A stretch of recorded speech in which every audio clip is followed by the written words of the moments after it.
Welcome to the Biathlon Centre. Day one of competition continues at the PyeongChang 2018 Paralympic Winter Games. And a couple of great events coming our way. For the women's 6K, men's 7.5K biathlon standing.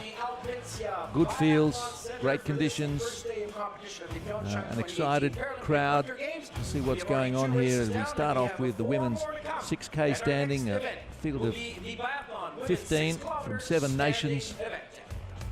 And the athletes could not ask for a better day on which to compete. Visually impaired races as well on the schedule for later in the day. We'll combine the women's 6K and men's 7.5K to start with. The women's 6K is 3 laps of 2 kilometres, 2 visits to the shooting range. And we've got some real quality athletes here, multi-medalists from previous games, athletes in their late teens, experienced athletes in their 30s have been to 3 and 4 Paralympic Winter Games, and young fans here learning what it's all about. And to a really significant degree, this is what the Paralympic Winter Games are about, showing the public what these athletes can do. Terrific conditions. Snow temperature -10, air temperature hovering around 0, but it's sunny, so it feels warmer than that. And it's just great to have these kinds of conditions. The last week or so we've had a bit of snow around in different weather. It all looks set here for another great session. And we will have 15 competitors from 7 nations. So 6-kilometre race for the women standing in this biathlon event at PyeongChang 2018. 7 nations represented on the start line, 15 competitors in all, including the silver medalist from 4 years ago, Anna Milanina. Multiple neutral Paralympic athletes here. Ukraine well represented in the starting order as well. We see Bernarda Kunashuk there, Irina Gui, Lidziya Batankova, Bauman, and Lyudmila Lyachenko, who was 7th 4 years ago in Sochi. And where you just mentioned it a few moments ago, we have a good sprinkling of very young athletes here, including they are one of the forces. Hilda Nielsen, just 17 years of age from Norway. She goes off 5th. Staggered start, this is the way with these biathlon events at the Winter Paralympic Games. And great support and terrific atmosphere inside the tribunes here at the Biathlon Centre, high up in the mountains of PyeongChang. Look at that, not a cloud in the sky. Yeah, the athletes have been out testing the conditions. Irina Gui of Ukraine at 22 years of age, one of the younger ones, but certainly not the youngest. And Lyudmila Batankova-Bauman, one of the favourites here, bronze medalist in Sochi at 34, and 63. Anna Milanina, neutral Paralympic athlete, at 31. A swag of medals back home in the trophy cabinet. The wind has just picked up a little, those telltale flags on the range suggesting it's something for the athletes to dial into as they prepare for the 2 shoots. They'll be hoping for 10 out of 10.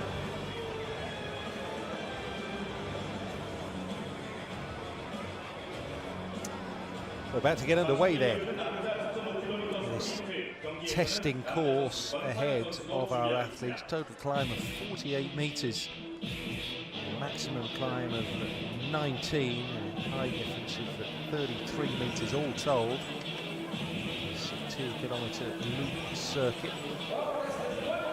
These are our standing athletes. We have visually impaired events as well as sitting events in the biathlon programme at PyeongChang 2018. And these Paralympic Winter Games.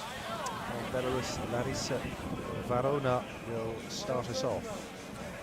Very punctual in these events. Just in the last 5 or 6 seconds before she sets off. Women's 6K standing is underway at the Biathlon Centre. And Larissa Varona, it's her 4th Paralympic Winter Games. silver and 2 bronze medals in cross country. Still looking for that elusive first medal in biathlon. Next off, Lidziya Mikheeva, neutral Paralympic athletes.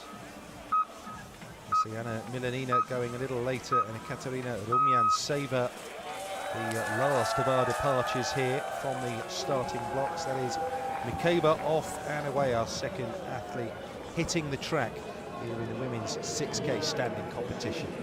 Interesting to see that Mikheeva's hero is British distance runner Mo Farah. Lidziya Ferron of Poland, just 18 years of age. He's already been to World Championships in cross country and biathlon and had a number of top 10 finishes.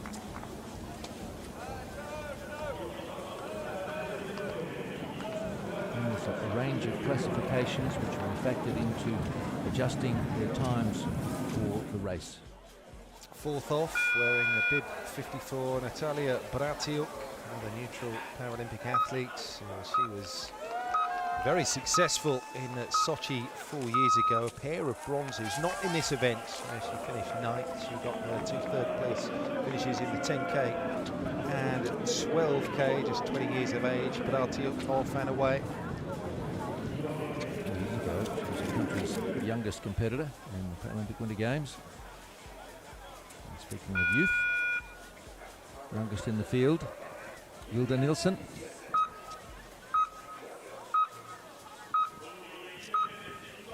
'17, Hilda.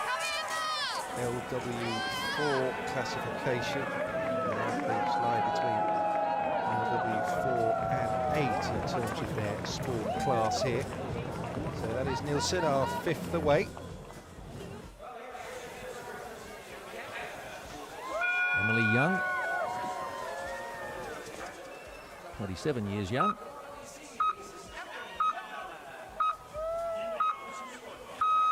And like a lot of top athletes, she's tried a number of sports. She's enjoyed triathlon and wrestling. Why not give skiing a try? And before she knew it, she was cross-country skiing and in biathlon and doing well at World Championships. She's had a bronze medal in the relay at the cross-country world. Next off for Canada, 24 years of age, Brittany Hudak. Best finish for her in World Champs, 5th. Canada looking to go well here with the two-pronged attack of Hudak and Emily Young. Take you out onto the course, and Lidziya Mikheeva coming through that checkpoint. Got a lot of relative times to give you around the course and in the range. Put you in the picture with a staggered start. And Momoko Takajima, 4th Paralympic Winter Games for her. And the veteran in the field at 43. 9 top 10 finishes in cross-country and biathlon. Still looking for that first medal. It would be a massively popular podium if she were able to make it, Momoko here. Closely followed by her compatriot Yurika Abe.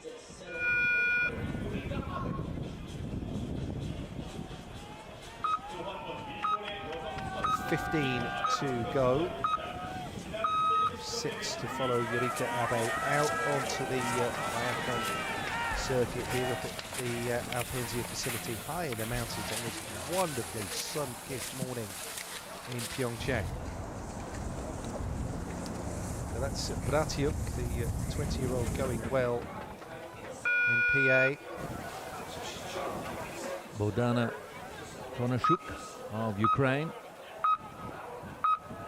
Another of our competitors under 20 years of age at 19, but already 4 top 10s at the Worlds in cross-country and biathlon. So another chasing that first medal. Konashuk will be closely followed here by Irina Bui, who was 11th 4 years ago in this event. So 4 Ukrainian athletes to get off and underway. Konashuk, Bui, Vlatinkova, Bauman and Lyashenko. So Bui starts racing.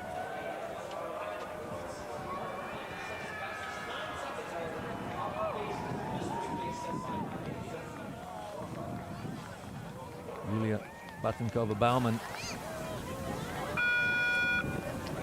Very successful in cross-country skiing with 10 medals, but none of them gold. And in biathlon, also still looking for that elusive first gold with a silver and 2 bronze medals. Dating back as far as so she's been competing since Turin, Vancouver, Sochi, 4th games. Bib 63 worn by Anna Milanina. 3 neutral Paralympic athletes on the start line here. She won a silver 4 years ago in Sochi, so she knows what it takes, she knows what it's like to step on an Olympic podium. She was a gold medalist in Vancouver, but in the shorter distance 3K pursuit. Doesn't take all that much notice of the distance that's half the length that many years ago. And Ludmila Lukashenko, 3 top 10s in biathlon in Sochi, and the current world biathlon 6K champ. Got to be a very strong chance here if she shoots well. 7th 4 years ago, Ludmila was threatening the podium, but not quite getting there. Last to go, last of 15 here, out of the blocks in this women's 6K standing event. Katerina Rumyantseva, neutral Paralympic athlete. Then everyone will be out on the track, everyone will be racing, and we can focus exclusively on the various tussles happening out there on the snow. So Rumyantseva, our last athlete out into the circuit. You'll notice a range of skiing styles depending on the impairment that the athlete has.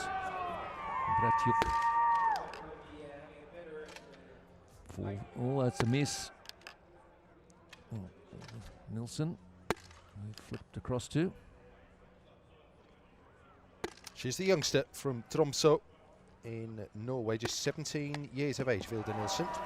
And that's a good, strong start from her. She's clean swept that first range, 5 from 5. Verona, Belarus, also shot clean.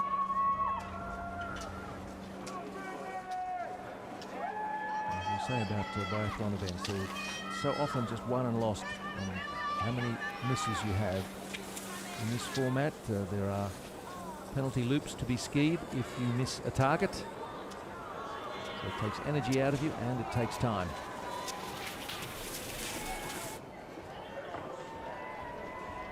So Emily Young then takes to the range for the first time. She went out 6th on the starting order.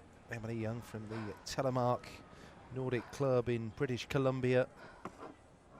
Excelled perhaps in cross-country rather than biathlon. These are multi-talented, multi-skilled athletes, and we will see them competing across cross-country and biathlon events here at PyeongChang 2018. Good strong start on the range for Emily Young.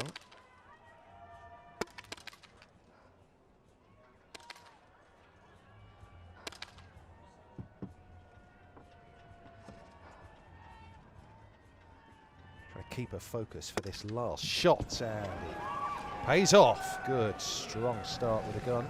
Yeah, a wise pause. She just couldn't quite find the target in the sights. Took another couple of breaths and got the job done.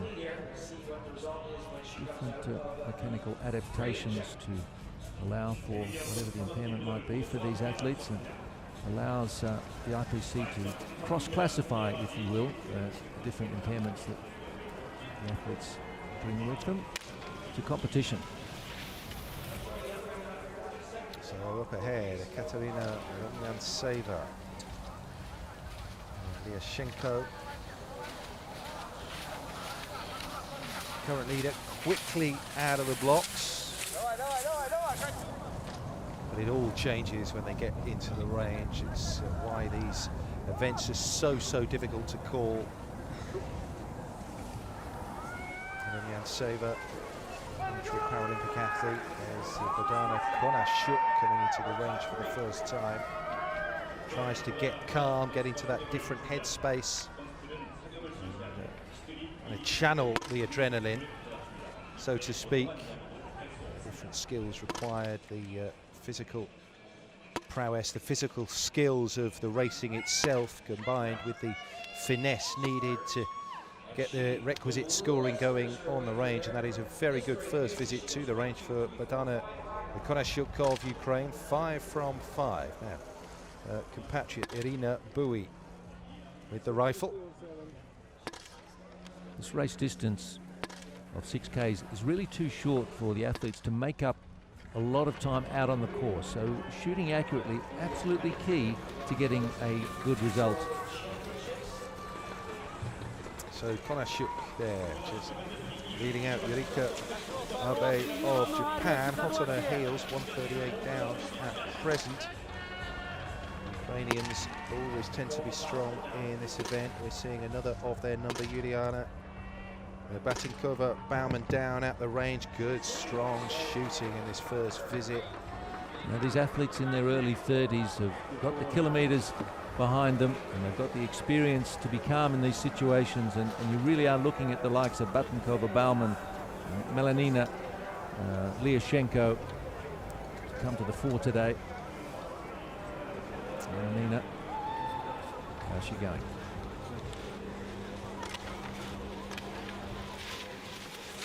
Knows what it's like. Medals, Olympic medals of different colours, gold and silver, most recently in Sochi 4 years ago. 3 from 3, 2 to go. And that's well done. Clean and straight. And Milanina back racing, having gone 100% through those first 5 shots. Standing skiers in biathlon, skiing in the freestyle or skating style.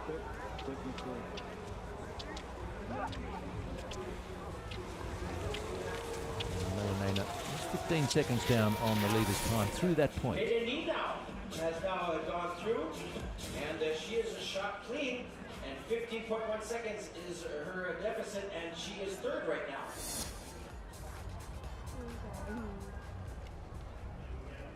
Yartseva.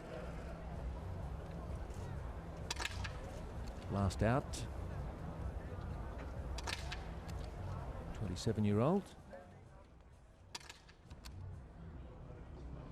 So yeah, last out and last into her first shoot. Oh, she shot quickly, only a second or so between each. And that might well move her up through the field a little. Gets that glove back on. So leader at present, Yulia Batinkova Bauman of Ukraine. The rest are hot on the heels though. One of the athletes have a little hole made in the trigger finger of their glove. And allows them to get a better feel for the trigger. Hrafeyeva prefers to take the hand completely out. Personal choice, as long as it doesn't slow you down. So what a race we have here with up to 5, maybe 6 athletes still contending. That is the sun-drenched scene. The women's 6K standing. The men's event due to start in 5 or 6 minutes. That's how they stand at the moment. Great start from Hrafeyeva. The quick shooting certainly improving her position. So there she is, Ekaterina Rumyantseva. Glove back on, just the tiniest little sort of deviation, concentration can be critical, but these are experienced athletes, with the exception in many respects of Vilda Nilsson, who is our leader, just 17 years of age at present, but so much can happen and almost certainly will happen before the end of this race. That's Bogdana Konashuk. Batinkova Bauman just getting ahead of Vilda Nilsson. Sometimes say about young athletes in a variety of sports that they reach the top very early. They haven't been around long enough to have self-doubt, and it tends to free them up a bit. Not overawed by the occasion. See if Nilsson can hold it together through the second half of the race. 62 there, Batinkova Bauman. 63 Melanina. Yeah, good shooting at the top of the order from our leading athletes so far. Of course, when the legs get a little more tired, when it comes to the second range, that's when we can see mistakes, and that's when we can see the order shifting around a little. Ukraine athletes going well here in the early portion of this race. The women's 6K standing at PyeongChang 2018 in the Paralympic Winter Games. Ryushenko coming through about 8 seconds behind Batankova Baumann. Ahead of Melanina. Fairly tight. That second visit to the range will tell the story.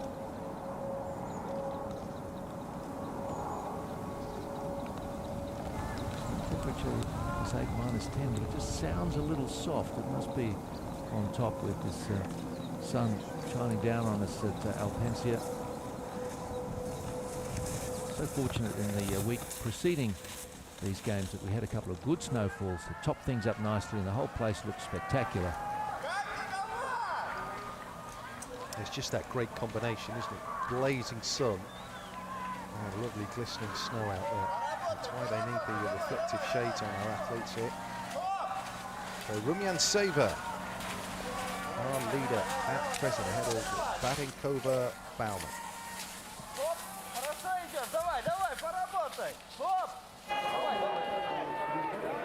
59 is Yurika Abe. She's 13th in Sochi, 2 years of age.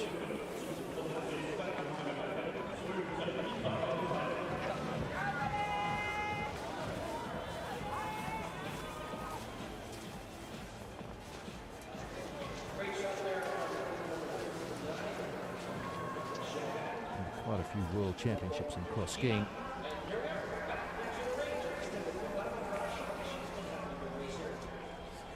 Second round of shooting. Konashuk gets in the zone.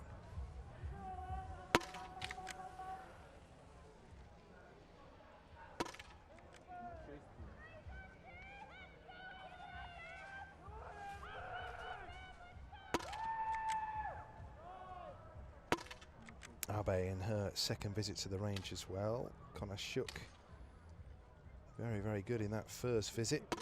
And taking her time, second time around, that's a first miss. And this is when the mistakes start to just creep in. Yeah, you see athletes for the 5 from 5 first visit, and you think they might just do the 10 from 10, and the last shot brings them undone. But for Abe, completely clear.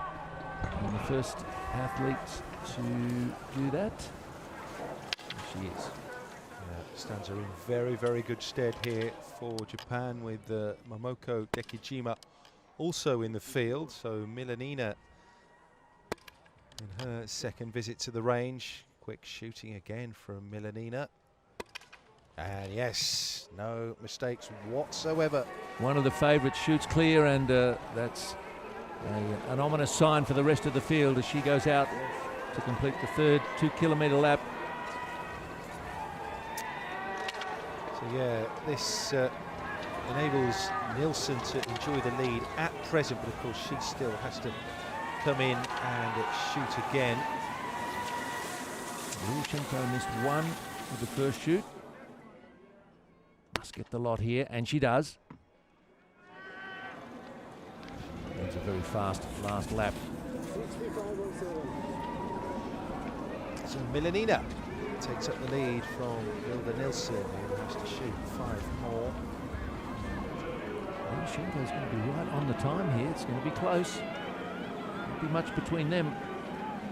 They've skied the last 2 Ks. Done it. Edged into the lead to the tune of the best part of 3 seconds, 2.8 there. Rumyanseva, who was last out, neutral Paralympic athlete.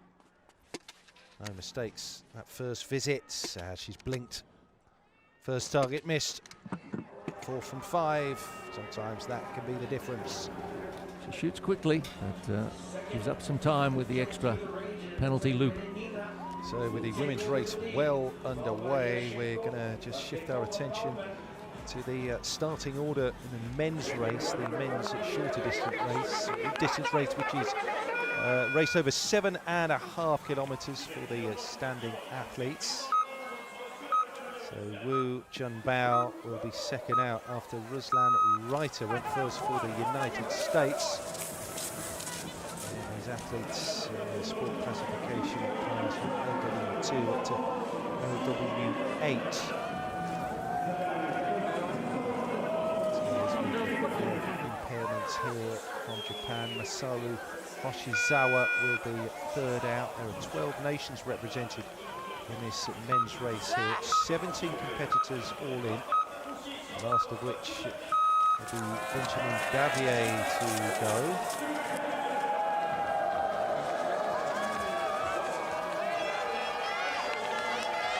Athletes coming down to the finish now in the women's competition. So Larissa Varona in 2019, and Vilda Nilsson just comes in with the best time thus far, but plenty to come, and gave it her all, Vilda Nilsson, just 17.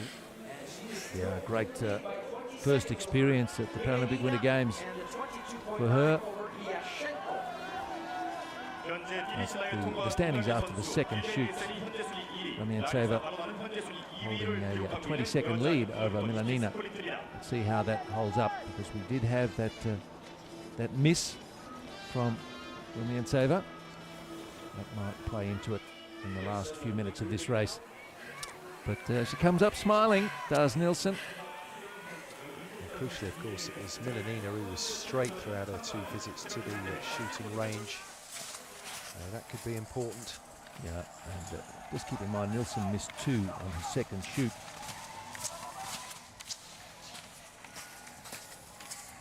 Abe and Milanina, the only 2 athletes in this women's field to shoot clear. It doesn't mean they'll necessarily win.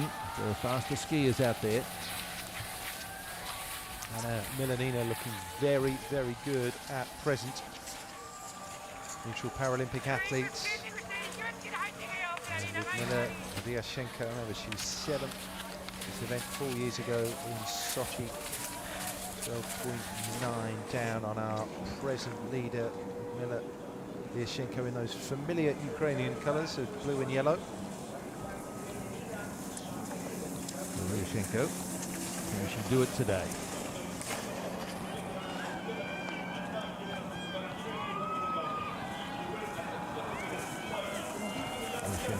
Current World Biathlon champion over 6Ks.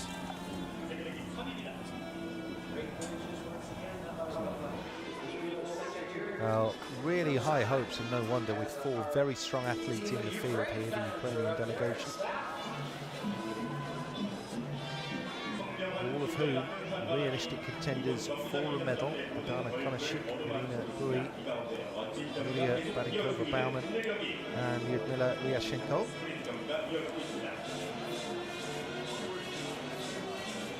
Lidyashenko is very much the athlete in form in this classification, with a couple of World Championship gold medals, and in cross country too. But let's turn back to Milanina. It's going to be a very difficult time to beat. Milanina very good on the range, and look at that, 1 minute 20 better than Vilda Nilsson's time. So our clubhouse leader has just thrown the challenge down.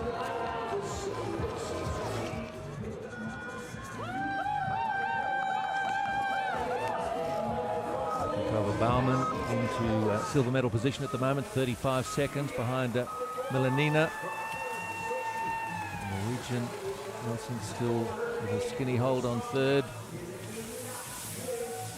Irina Bui's going to come in way down. Watch out for the time of Lidyashenko, and she's going to finish here. Can she properly challenge Anna Milanina? 4 at present. Lidyashenko can't win it, but can slot into second position, and does that ahead of Badinkova-Bauman. So out of the medals goes Nilsson. Badinkova-Bauman down to bronze medal position. gap at the moment is just over 22 seconds, 22.5 seconds for Anna Milanina, who is looking very, very good to upgrade her silver medal from Sochi 4 years ago. Milanina and then Liashenko, Batikova, Bauman. Neutral Paralympic athlete, followed by two from Ukraine, indeed with 17-year-old Vilda Nilsson pushed off the podium. Well, it looks like we have one more contender. Abe looking at position She there. was our last athlete to start. Neutral Paralympic athlete. And Towards there she the is. end of this standing women's race. Attention back to the men's shortly. Let's just see if Milanina holds on and wins it from Liashenko and Batikova Bauman. They're the standings at the moment in the women's 6K. Katerina Rumyantseva, who was last of 15 to move out of the blocks in this women's 6K standing race.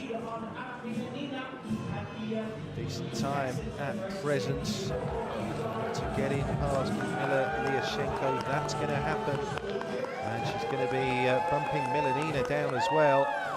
Rumyantseva to the tune of 15.7, nearly 16 seconds better from Milanina, and the neutral Paralympic athletes are very, very good here in this women's 6K standing race.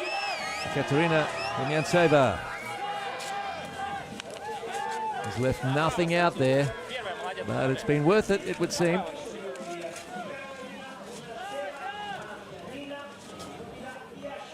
Great race from her. Just that one miss. I wondered whether that would be enough to keep her out of the top position. Maybe it won't. No, the penalty loop not harming her as well in chasing down Anna Milanina. So Rumyantseva from Milanina, and then Lyudmila Liashenko, the 1, 2 and 3 here, the women's 6K standing.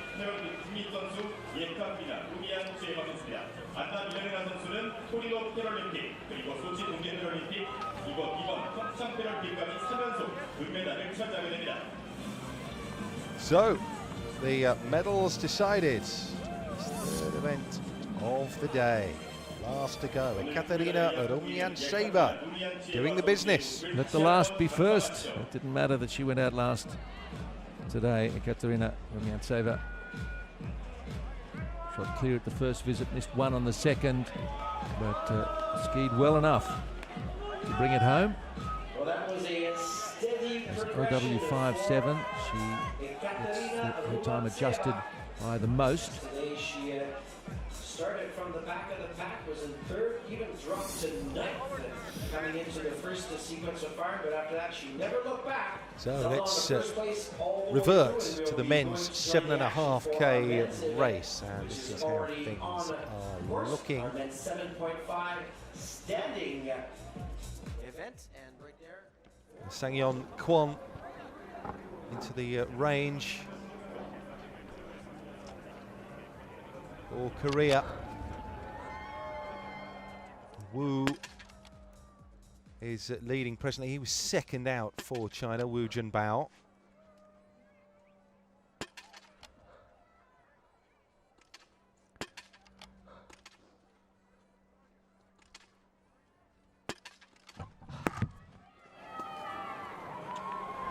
Wu having shot clear, and Harkonnen also of Finland. With, only half a dozen athletes so far through the first shoot. One's missed a couple. Gerlitz of Kazakhstan likewise, and Reiter of the United States. So, in the case of two misses, 300 metres skied. Severe penalty. So that was Kwon heading into the penalty loop, shortly followed by Yua Harkonnen, you saw coming in to just displace him in the order. Skupien from Poland now into the range.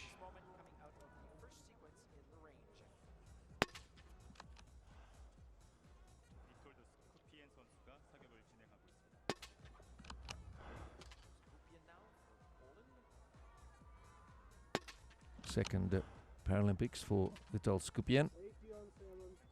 Also competes in cross country. Polish team had a 6th cross country in Sochi. And I'm afraid that's done for his chances. 3 misses in that first shoot.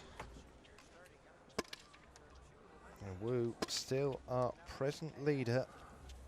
Next in is Alex Ehler of Germany.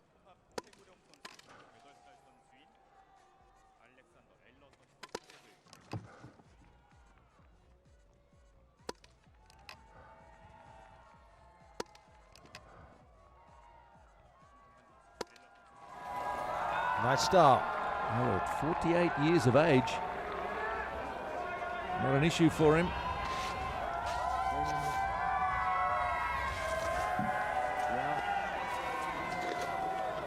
Taken up Paranordic skiing in the last 12 months or so. Come to the sport very late. Doesn't matter. 2 Germans in this final. Stefan Lemke went out just ahead of Alex Ehler. We're now looking at Vitaly Sitnik. 4 from 5, and he cleans that first visit to the range. That's well done, Vitaly Sitnik of Ukraine. So our leader currently is Alex Ehler, indeed, pushing 50, 48 years young, but going great hit up in the mountains of PyeongChang in this men's 7.5 kilometer standing race. And so from Ukraine, Grigory Vichinsky takes aim. And that's a miss. Field of 17 in this race from 12 different nations. 83 there, Marczynski. Let's a look at the penalty loop. 82 is Ichi Sato of Japan.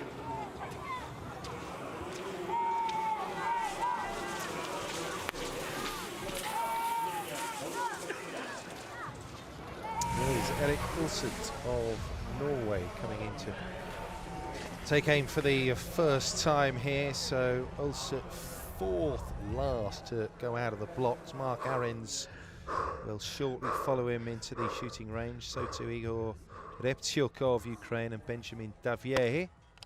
Ulset, a former gold medalist in biathlon from Vancouver with the 12.5K. And he's won a couple of golds as well in cross country. Going back to Salt Lake 2002, so he's been around a while, Ulset. I'm afraid that's 2 misses for him in the range, though. Unlike Mark Arentz, who was 100% from his 5 shots there. So Arentz going well here for Canada, and there's Reptyuk not far behind.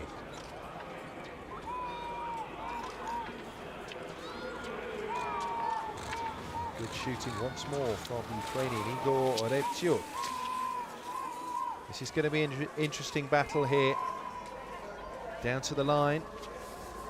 Second half of this race from our later starters, Mark Arentz, Igor Reptyuk, Benjamin Davier.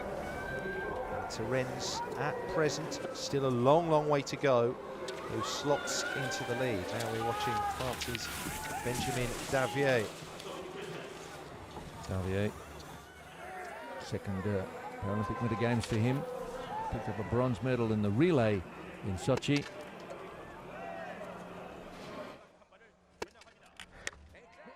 Serves in the army. And he shoots well. Well, Davier and Mark Arentz shared last year's 3 world titles between them in the men's standing competition. So you get an idea of the class and finesse in this field. It's amazing how many times Paralympic biathletes nominate the great Oksana Bjørndalen as their hero in the sport. And joining Bjørndalen in that status these days is Martin Fourcade, who also pops up in a few of these bios mentioned as athletes they like to emulate. Reptyuk at the moment has it for Ukraine, from Canada's Mark Arentz and Germany's Alexander Ehler. Can't say enough what a great day it is. Day 1 of competition, sun shining on PyeongChang. We are so lucky. Good snow, great competition. spectacular day. Sets the tone. The biathletes will contest 18 gold medal events here with 3 competition days in PyeongChang 2018, which this is the first, naturally.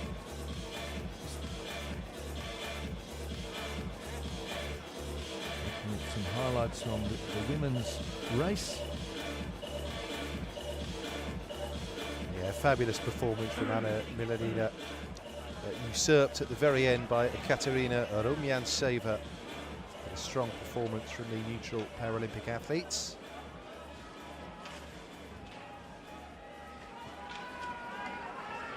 And ultimately, as our gold medalist, third race of the day here at the Lidziya Biathlon facility in PyeongChang. Those successful athletes from the women's race being acknowledged. Well, we'll be returning to the men's 7.5 very, very shortly indeed, but in the immediate future we're going to enjoy here the venue ceremony. The athletes here will not be presented with their medals. That will happen at a later date at the medals plaza, but certainly an acknowledgement of the medal feats for our 3 medalists on the women's 6 kilometre standing event from just a little earlier. Lidziya Biatchenko, Anna Milanina, and Katerina Rumyanceva. The last 3 who went out were the top 3 positions.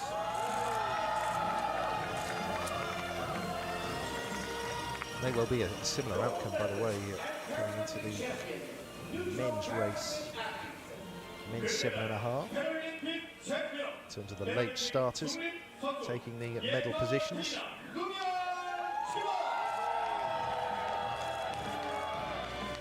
Katerina Rumyanceva. And they gather for the obligatory photo opportunity, and there'll be more of these when their medals are presented. So back to the current standings then in the men's 7.5 kilometre race. Looking good for the likes of Lidziya and Rents, Ukraine and Canada respectively. Alex Ayler, the veteran of this competition, was strong in his first visit to the range, looking good again. 4 from 5. Can he make it 10 from 10? All told in 2 visits. Yes, he can, and that gives you a fighting chance.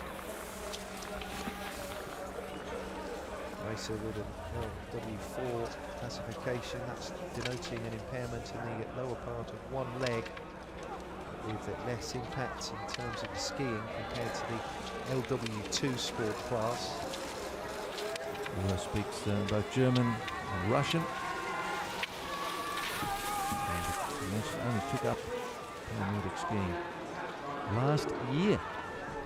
Unbelievable progress for Ila. Vitaly Sitnik down to try and do something serious in the second visit to the range. He straighted his first 5 shots a little earlier. I look to keep the pressure here on the likes of Alex Ayler, and we'll wait and see what Marka Rens and Igor Reptyuk can do when they come into the range for the second time. Sitnik going well, until that first missed shot of the competition, and again, and his head's gone, and that will be a couple of penalty loops for Sitnik. What a shame, 3 from 5 in that second visit to the shooting range for the Ukrainian. And as the subsequent shooters come in, every target missed gives a little stronger chance to Ila of Germany. He's the only one to shoot clear so far.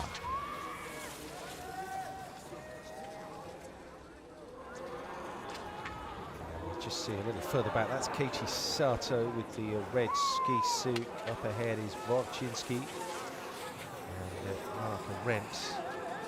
He visits the range for the second time, taking his time as well.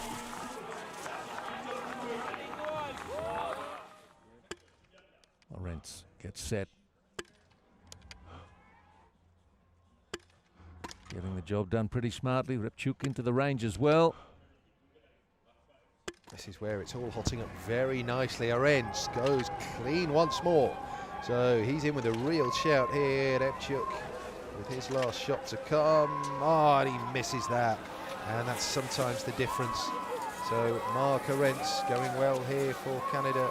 Our current leader is Grigory Vivshinsky of the Ukraine. Mark Arends, you know, we've been talking about unusual personal mottos. His is, if you want to kick the tiger in the backside, you'd better have a plan for dealing with his teeth. The rest of the field better have a plan for Mark Arends, because he's skiing really well and could be bringing some glory the way of Canada if he can keep it up. As Repchuk has to just veer off and complete his penalty loop. Oh, this is when you just have to, I suppose, reset mentally and really dig your heels in. Now then, Davier, who was the last out indeed for the French team. Clean sweep in his first visit to the shooting range, going well again here. That's 4 from 5. Can he 100% it? Yes, he can. So Davier going well with Mark Arends here at the top of the order. Davier, who injured his left knee in a moped accident in his late teens. Taken strongly to biathlon and cross country. Yeah, we mentioned it a little earlier, didn't we? We are going to be seeing a lot of these athletes in both biathlon events and cross country over the course of these Paralympic Winter Games in PyeongChang 2018. Davier moves into the lead for France. Triple gold medalist in cross country, Davier. So we know that the skiing part of his competition is very strong, and he's shot clean, so there's a chance. So Mark Arends then going strongly for the Canadians. As we just pick up Juha Harkinen of Finland a little further down.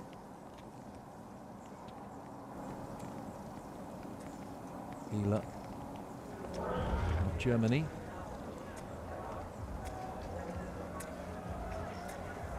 He and Arends and Davier, the only men to shoot clean through both stops. Downhill part of the course for Ayla. Tuck in. Ski poles come up by the side and just allow the gliding movement down the incline. One competitor across the line so far is Gretsch of Kazakhstan. 76 there, Kwon Sang-hyun, Republic of Korea.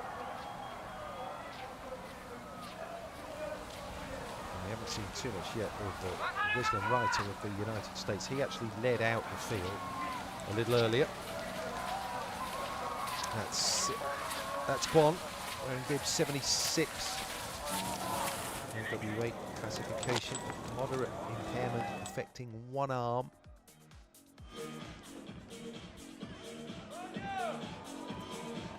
Ayla still going really, really well for Germany, and it's his shooting that has helped him out immeasurably here. No question. He's come into this event slightly under the radar, having arrived at biathlon and cross country so recently.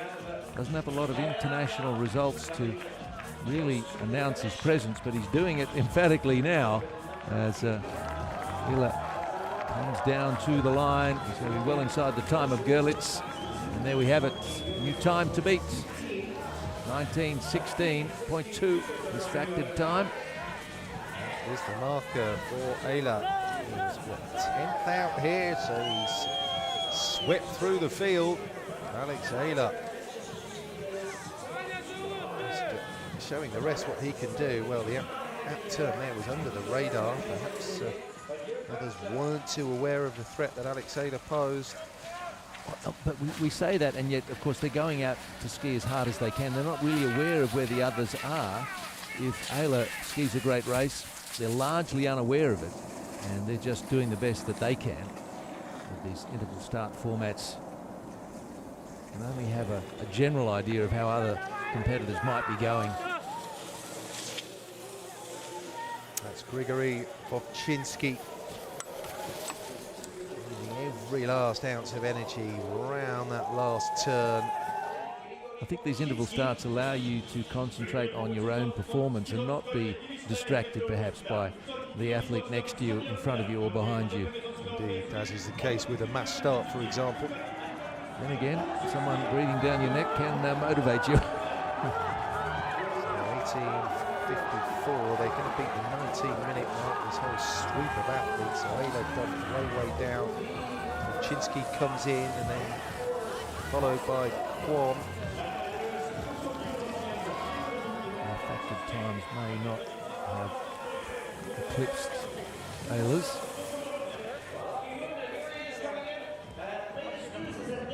Now Mark Lorenz from Canada. 15, he looks like he's got them covered, so the Canadian coming down to the line. A chance to do something special here. Yep. Lorenz over the line, beats the 18:30 mark, 18:25.9. That is definitely the mark now. And he is pleased. Yeah, no misses. That's the platform again and again in this format. Well, does that suggest he thinks he's done enough? It suggests that he doesn't think he could have given any more in this race, Mark Lorenz, but Hrafeyeva will chase him down. So will Benjamin Davier in terms of chasing his time down, of course. Lorenz at 18:25. We see a tumble over the line. Witold Skupian came in more or less the same time as Igor Hrafeyeva. He was just desperate to just gain that extra yard or so. This is going to be interesting with Lorenz. 86 there. Lorenz interviewed before these games started, saying it doesn't matter if you're the coolest skier, if you can't shoot straight, then it's a whole different game. And that's what he's done today. Let's get a taste of the snow. Davier. Oh, he's got it covered. He comes across the line. He knows he's got it too by 29 seconds. And another athlete who shot clean. And Benjamin Davier of France. Yes! Oui. Les Bleus. Indeed it is. Allez les Bleus. And the late starters proving to be the strongest athletes once again. Mark Lorenz, who went third from last, just nudged out of the gold medal position by a brilliant finish from Benjamin Davier, who throws down a very impressive time. And France, that French cockerel is crowing. A great race put together by Davier and Lorenz, of course, and Hrafeyeva. That looks to be the final standings. France, Canada and Ukraine. Our last three athletes to go in this 17-man field in the men's 7.5 kilometre standing event. The biathlon programme at these PyeongChang 2018 Winter Games. We're going to wait here for the finish of Niels Erik Olseth. He was way down Görlitz in 2015, so Niels will beat that time, but he's 2 minutes 10 now in terms of the leading time from France's Benjamin Davier. I mentioned Davier holds in high esteem Martin Fourcade. He can now compare medals with him.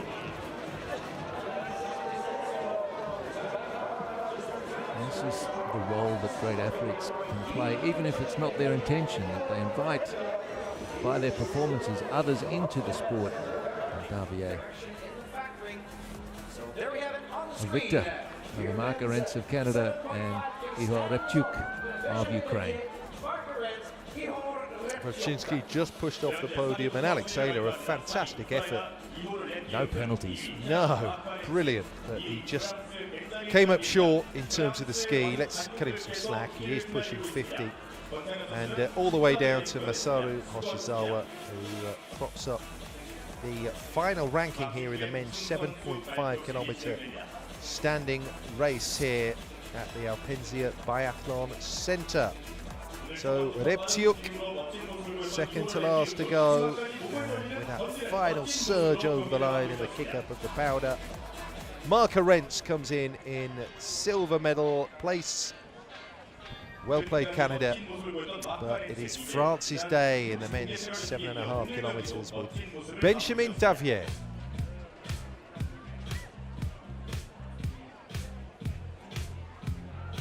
Davier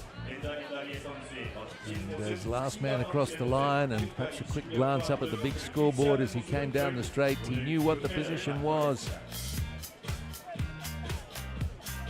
A very international look to the top three. Both sides of the Atlantic. France, Canada, Ukraine.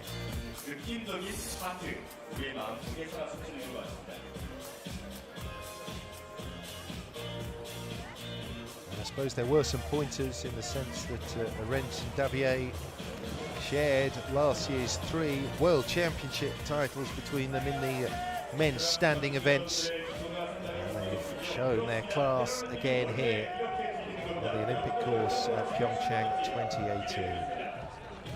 Maybe Rentz thought as he crossed the line that he'd done enough, but he wasn't to be aware that Davier had also shot clean.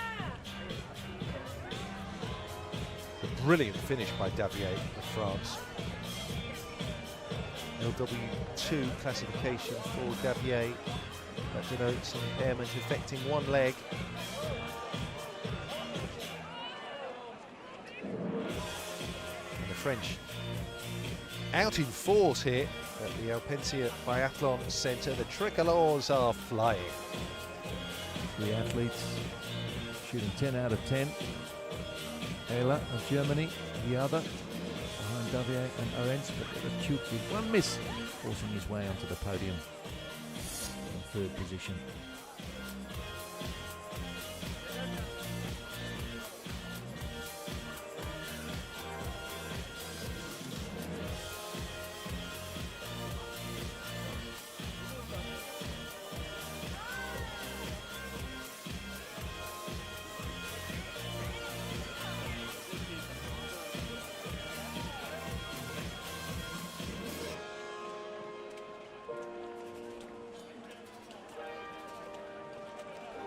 Davier, 28 years of age.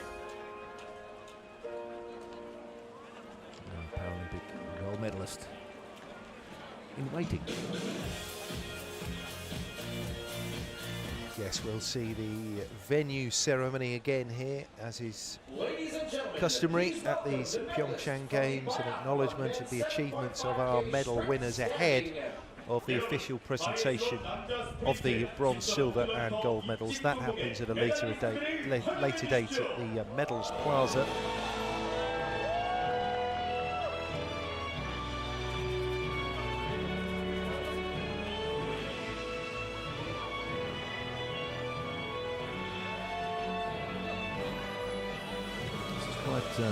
By comparison, an informal little acknowledgement of what they've just achieved. An appetizer for the athletes too. So, yep, I've done it. Celebrations, let them begin.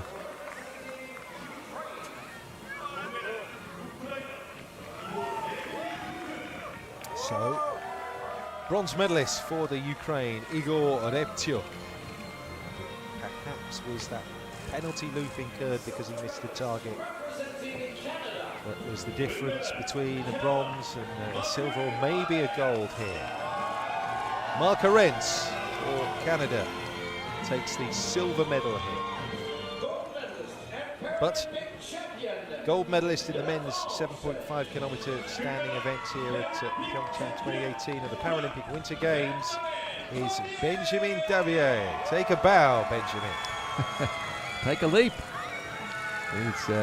He is one excited French athletes. Why not? This is his dream being realised. World Championships are fantastic. Paralympic Games, something else again in the minds of these athletes.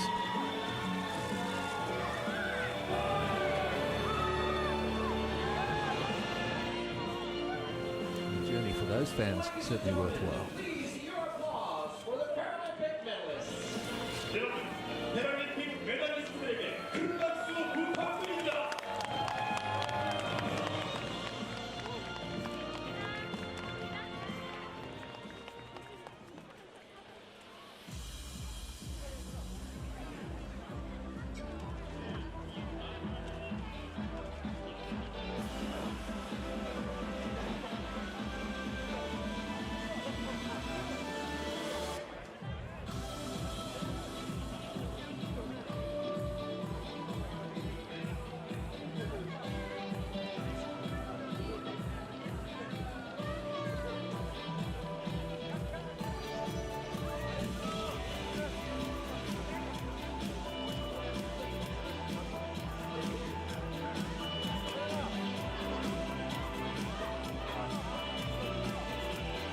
Confirmation of earlier results from the women's 6K with Katerina Hrafeyeva, Anna Kalenina of the Paralympic athlete team, and Lidziya Biathlon from Ukraine.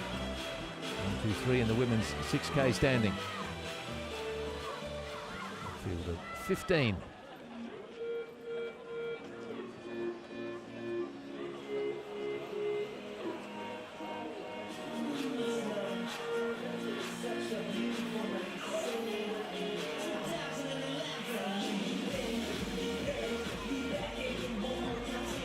Confirmation of the men's 7.5K.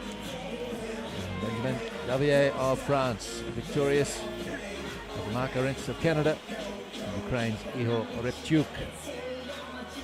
Olshinsky, his teammate, just misses out on a medal. A great race skied and shot by Alexander Ayla. 17 athletes in the men's 7.5K.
모셔볼게요. 우리 DJ 팀을 할 건데요. 우리 DJ 준비되셨죠? Okay, let's heat up this place once again with our special guest, who is our DJ. Let's call it DJ 나와주세요.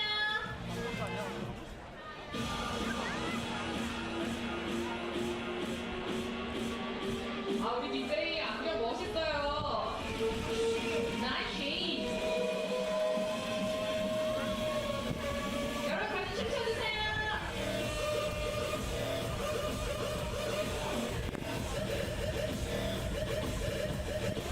Our DJ is under a pink shade. Oh, that's really beautiful. 우리 친구들 손 안녕.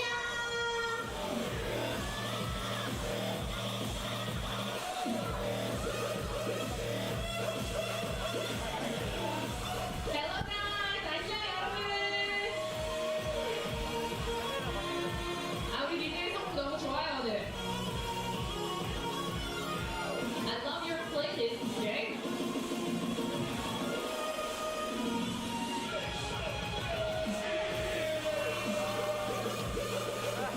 Don't be shy.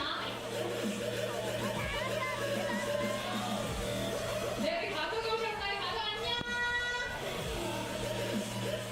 We have a beautiful family over there. Hi. 아, 우리 친구 반가워요. 안녕. 흔들어주세요. 후.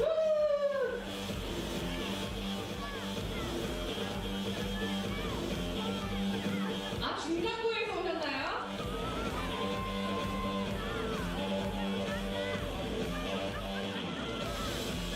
네, 우리 바로 이어서 댄스 게임 한번 진행해볼게요. Show us your move. It's a dance time. 우리 친구 안녕. Here we go.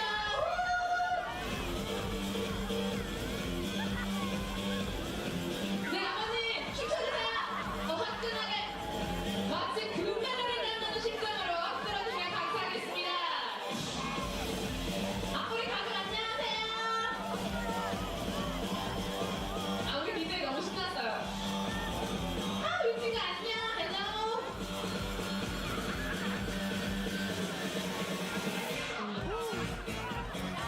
우리 친구들 더 신나게 놀아주세요.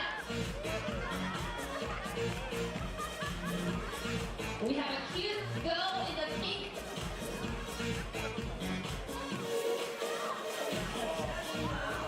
I will have your sunglasses, DJ. 아, 선글라스 너무 예쁘지 않나요?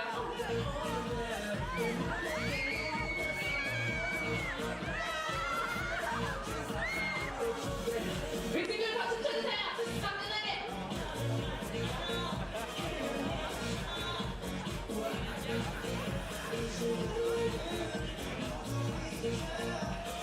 Make some noise!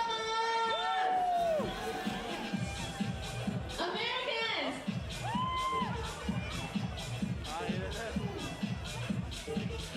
네, 친구들 안녕!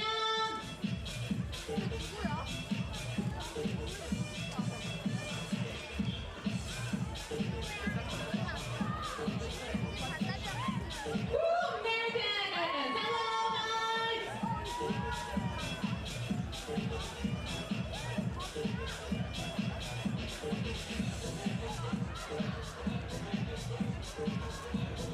Oh, we have a cute baby over there. Show us your moves! Woo! Hi, baby! Woo!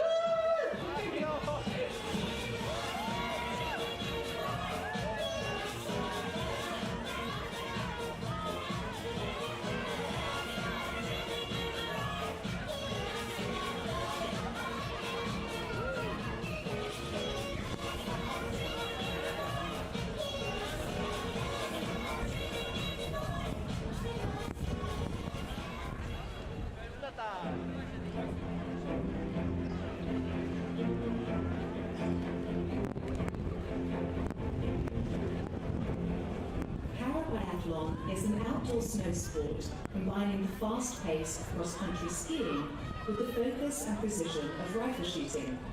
Athletes with physical and vision impairments can compete. Vision-impaired athletes ski with a guide, It made its first appearance in the Paralympic Winter Games in Lillehammer, Norway in 1994. Russia, Germany and Ukraine have earned the most Paralympic medals for biathlon.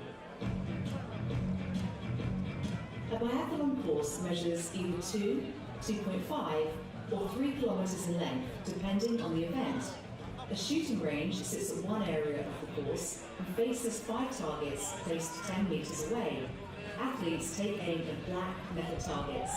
For sit skiers and standing skiers, a successful hit turns the target white, while a missed target remains black. For vision impaired athletes, a hit turns the target green, while a miss turns it red. Targets are 13 millimeters in diameter for standing and sitting athletes, while they are 21 millimeters for vision impaired athletes. That's the size of a tiny blueberry. For each missed target in the sprint and middle distance, athletes in the sit ski class must ski a 100-meter penalty loop.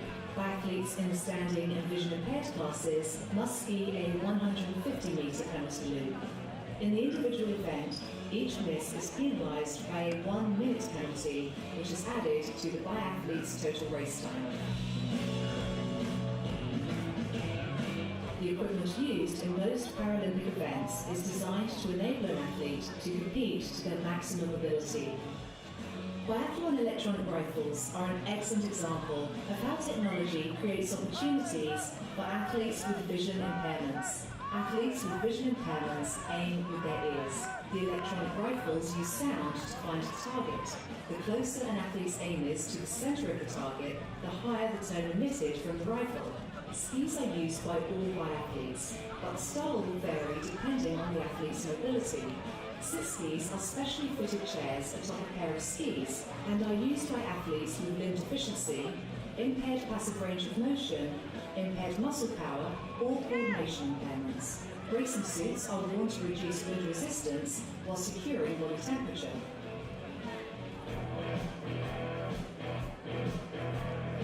Parabiathlon divides the athletes into 3 categories: sitting, standing, and vision impaired. All athletes can compete in sprint, middle, and individual events. Sit skiers compete over shorter distances and on different courses to standing skiers and athletes with vision impairments. Sit ski courses have different inclines, climbs, corners, and downhill sections. Athletes begin racing in 30-second intervals, stopping to shoot once every lap and finishing on the last lap without shooting. When an athlete reaches the shooting range, he or she will shoot 5 targets from the prone position. Scoring for Parabiathlon is designed to create a level playing field for all competitors. Before the race starts, a classification system is used to group athletes according to how they race, vision impairment, standing and sitting, and the impact on activity. Race times are adjusted for each group. Results are calculated by adding a percentage to the athlete's race time. The percentage is specific to each sport class within each impairment group. Biathlon merges together 2 very different sports as athletes push their bodies to the limit, racing across a long stretch of snow, then fire a rifle with steady hands despite their pounding chests and burning lungs. Biathletes are literally shooting for gold.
크로스컨트리 스키의 빠른 속도와 정확한 소총 사격 기술을 요구하는 야외 설상 스포츠입니다. 지체장애와 시각장애 선수들이 경기에 참가하며 시각장애 선수들은 가이드를 동반합니다. 1994년 노르웨이 릴레하메르 동계 패럴림픽에 처음 성공한 이후로 러시아, 독일, 우크라이나가 지금까지 가장 많은 메달을 획득했습니다. 바이애슬론 경기장은 경기 종류에 따라 2km, 2.5km 혹은 3km의 길이로 구성되어 있습니다. 사격장은 경기장의 한 구역에 놓여 있으며 10m 거리에 10개의 표적이 그려져 있습니다. 선수들은 검은색의 금속 표적에 소총을 조준합니다. 입식과 좌식 선수들이 표적을 맞추면 검은색 원반이 흰색으로 바뀌며 시각장애 선수들의 경우 표적을 맞추면 원반은 녹색으로, 실패할 경우에는 빨간색으로 바뀝니다. 입식과 좌식 선수들을 위한 타겟은 직경 13mm이며 시각장애 선수들을 위한 타겟은 21mm입니다. 마치 매우 작은 블루베리를 사격하는 것 같네요.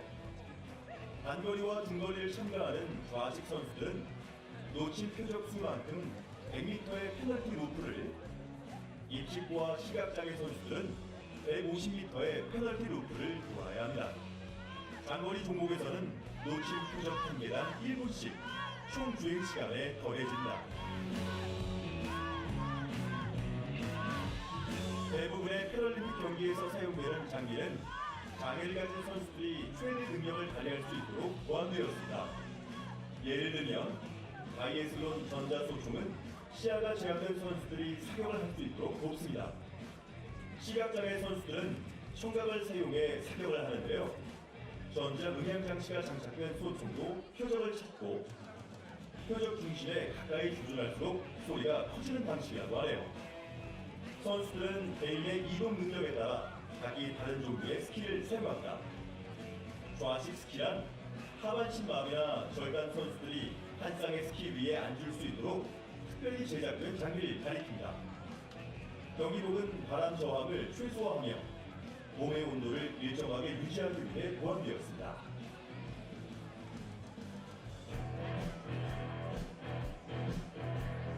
패럴림픽 바이애슬론은 좌식, 입식, 시각장애 이렇게 세 분야로 나뉩니다. 또한 모든 선수들은 단거리, 중거리, 장거리 종목에 출전할 수 있습니다. 좌식 선수들은 입식과 시각장애 선수들에 비하여 비교적 짧은 거리를 복주하며 경사도, 코너, 오르막길, 내리막길 또한 다르게 제작됩니다. 선수들은 30초의 간격으로 출발하며 경기장 한 바퀴를 돌 때마다 사격을 하고 마지막 바퀴에서는 사격 없이 경기를 마칩니다. 사격장에 도착하면 선수는 엎드려 쏘는 복사 자세로 5개의 표적을 조준합니다.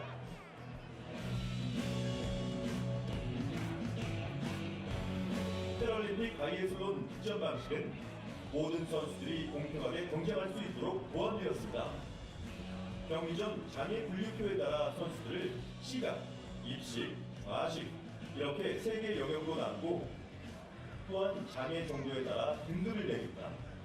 각 그룹은 각기 다른 시간에 출발하며 모든 선수의 결승 시간과 출발 시간의 차이를 계산해 가장 빨리 결승선을 통과한 선수가 우승을 차지합니다.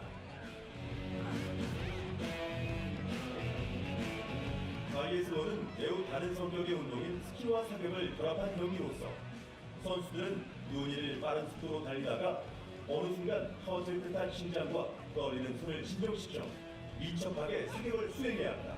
금메달을 향해 거침없이 돌진해 마지막 한 발까지 멋지게 사격하는 선수들 대단하군요.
Welcome back to the Alpenzia Biathlon Centre at the PyeongChang 2018 Paralympic Winter Games, where the next event on the programme on day one of competition here is the women's 6 kilometre visually impaired race. So our athletes will be accompanied by a guide, and it is one of the narrower fields in competition in terms of the biathlon events here at the Winter Paralympic Games. We have 8 on the start line here. Well, the thermometer is showing -1 still, but it is a really pleasant morning up in the mountains. Still bright sunlight beaming down on us here. We've had some terrific racing thus far ahead of the women's 6K for visually impaired athletes. I'll take you through the start list in the not too distant future.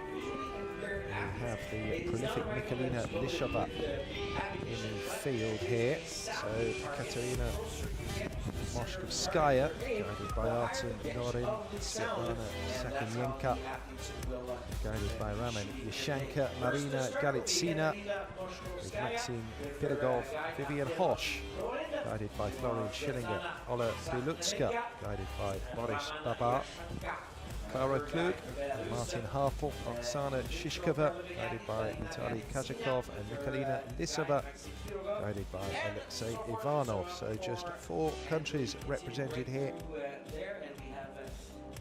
And we're just a few moments away from the off. So Vivian Hosh from Germany, 5th in Sochi. These are athletes who race in the cross-country events as well. And Clara Klug, along with Hosh representing Germany here, 2 4th place finishes in the cross-country world champs.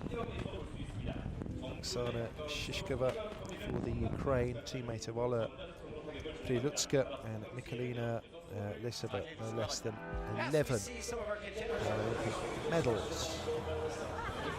6 of them came in cross-country racing.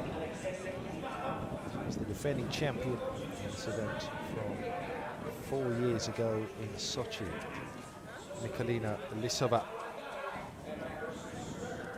Go away in 30-second intervals. Most of our athletes just about to go.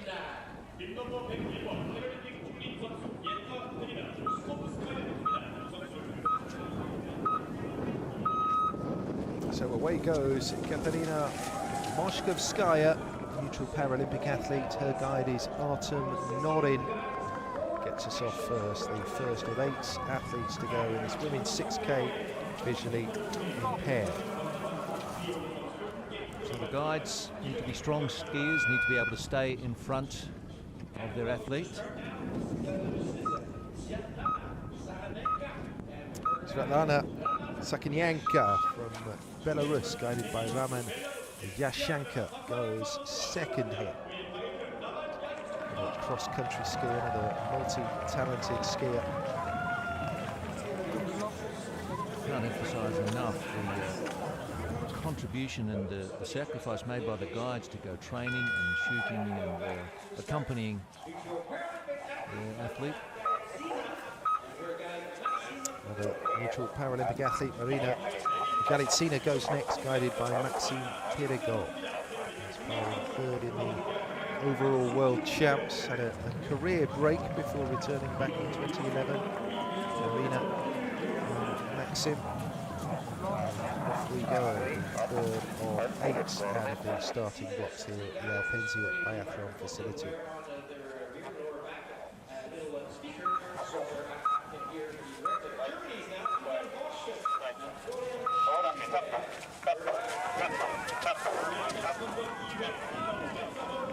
Guide calling out the instructions to give an audio cue to the course that they're taking, exactly where the guide is.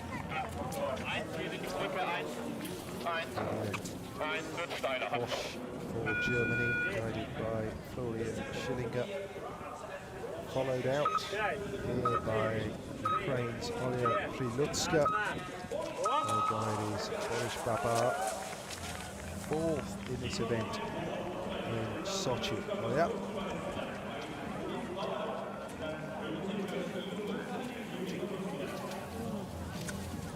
These athletes competing in World Para-Nordic skiing all have varying degrees of visual impairment, ranging from the B1 to B3 sport classes. Clara Klug is B1.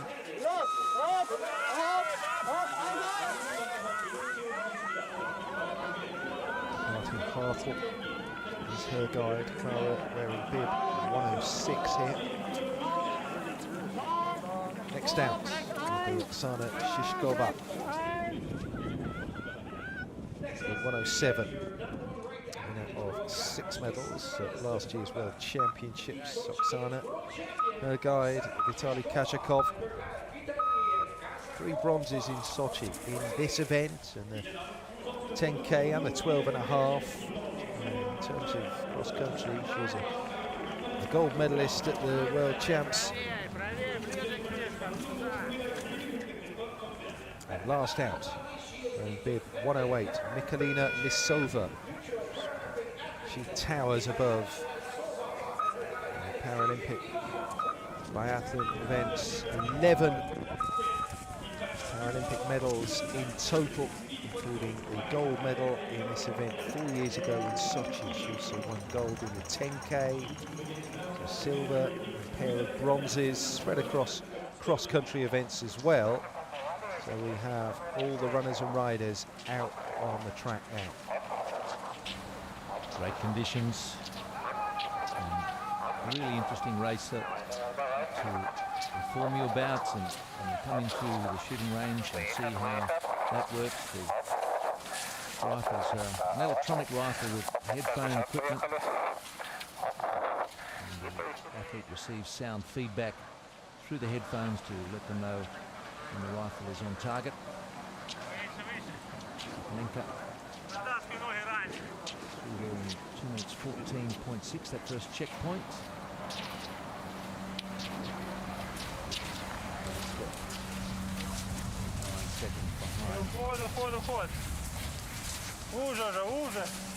So all the athletes out in this race have either the B1 or B2 classification. B1 denotes a very low visual acuity and or no light perception.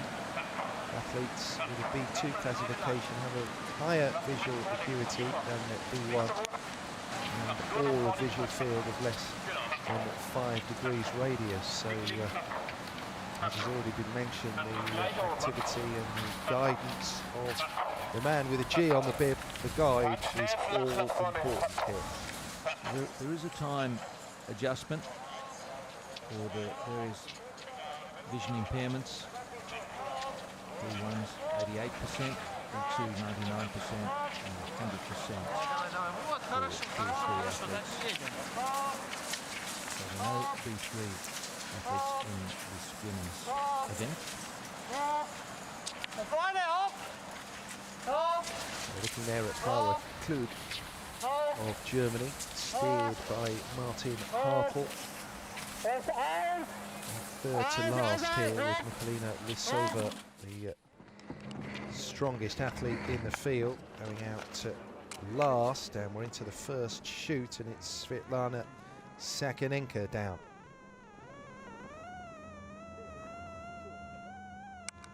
So you can hear the higher pitched noise. That's the athlete knows that they're on target.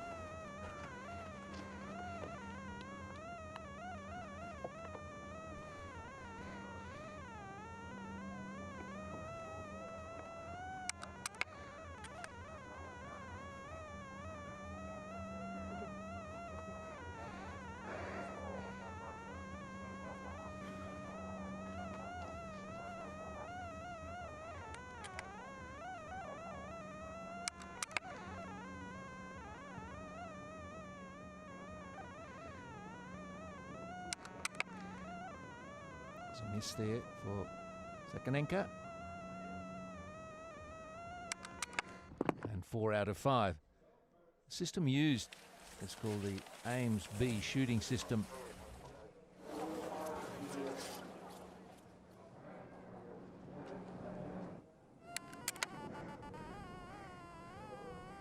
Katerina Moshkovskaya, first visit to the range. First miss.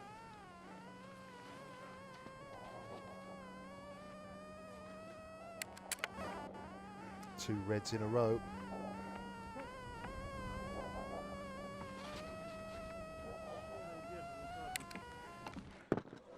Three out of 5 for Katerina on her first visit.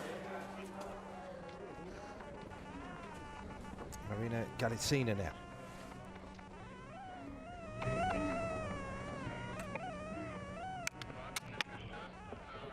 In one important way, it's extremely similar to biathlon for those with vision, in that you must be able to hold the rifle steady after tremendous physical exertion out on the course.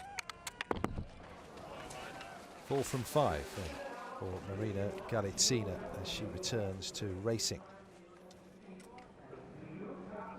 Prelutska now.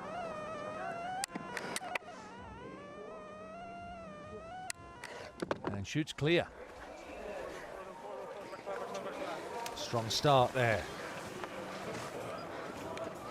Prelutska first to shoot 5 from 5. Shishkova with that chance now.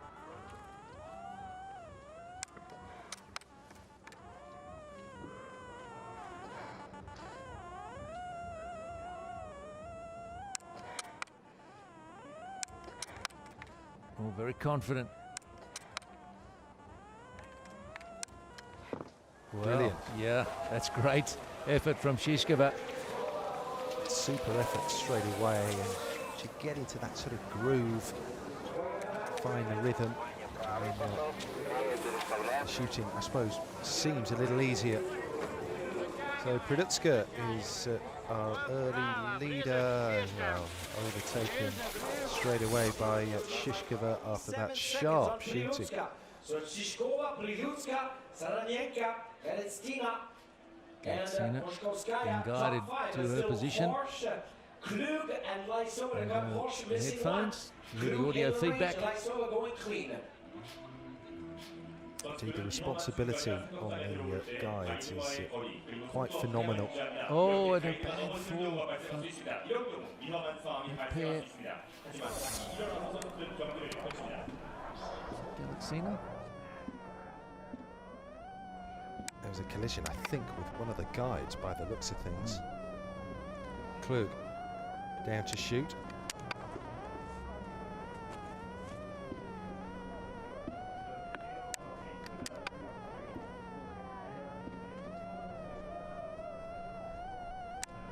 And Klug taking the lead, set by the Ukrainian competitor with a really sharp set of shots there. 5 from 5, and that gives her a chance here. Dara Klug, guided by Martin Hartl, representing Germany, our championship silver medalist last year, 2 fourths in the cross country part of the world champs.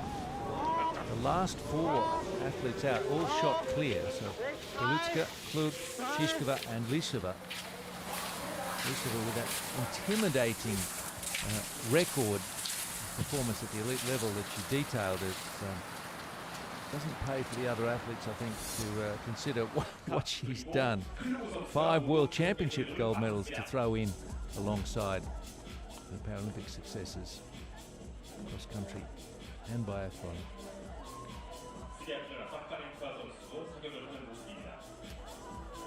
So, there go the headphones, just helping steer and guide the shooter. Pause and admire the adaptability and the thinking behind allowing visually impaired athletes to participate in biathlon, to come up with this ingenious way of allowing them to shoot without shells being involved. I just think it's fantastic, and another avenue, another way for us to adapt to impairment.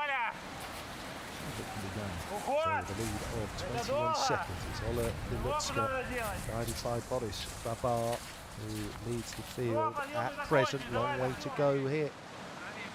The aim for the field is to usurp Nikolina Lidziya, who went out last one, bid 108, neutral Paralympic athlete. We saw earlier the fall, the guide is allowed to extend his stock back towards the athlete so that on a downhill section. This is the most efficient and generally safest way to negotiate a downhill curve. You can't tow the athlete, but you can guide them. Still has its dangers, of course. Lidziya coming through.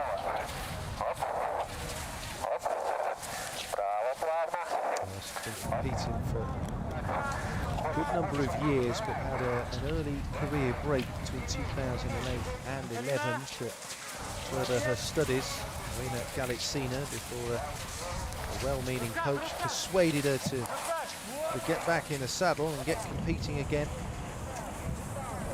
Very interesting that Lidziya trails Shishkova. Both B2 athletes, both with the same time calculation.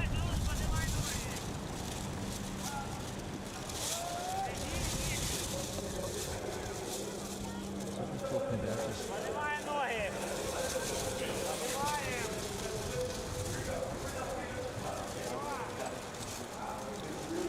is Prylutska.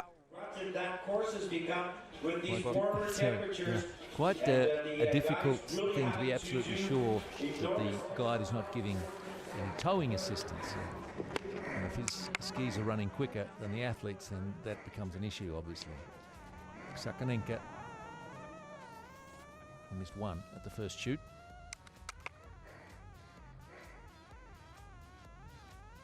And there's a red, I'm afraid, at the start of the second as well for Sakonenka. Back on track with her second shot.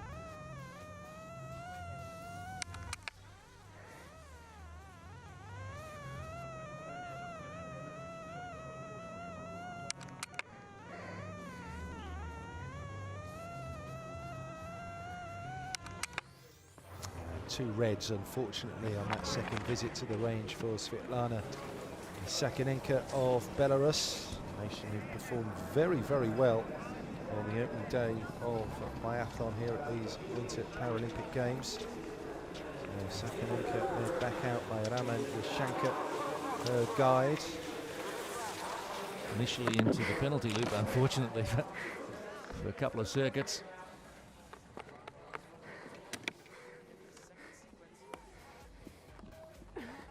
Prylutska.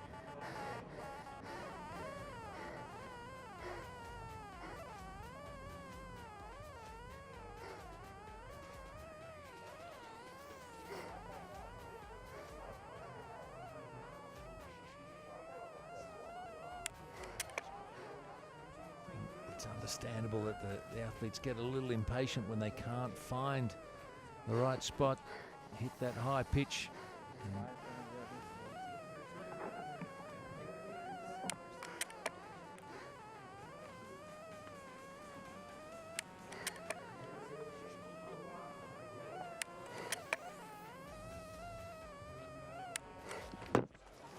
Shishkova, top of screen and now full screen.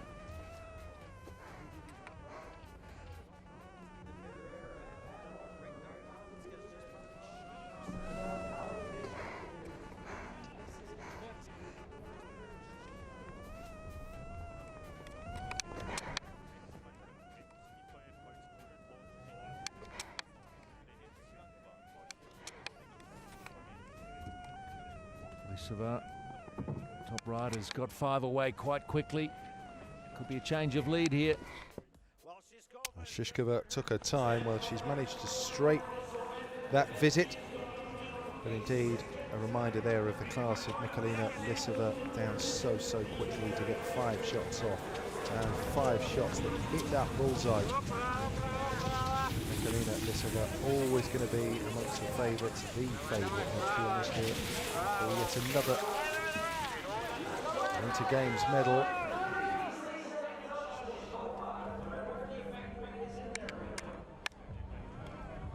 At the end of Galitsina's second shoot. A couple of reds in there, that's a shame for Marina Galitsina. 3 misses all told. So Shishkova and Lidziya, the 2 with a clean record at the range.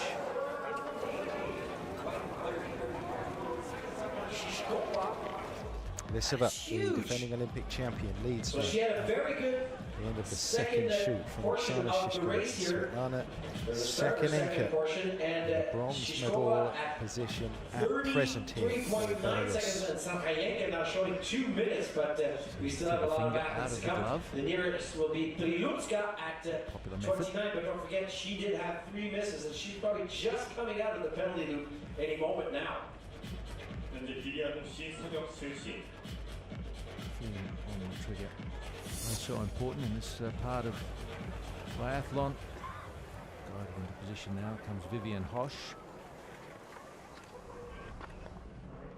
Hosch had 1 miss. First stop.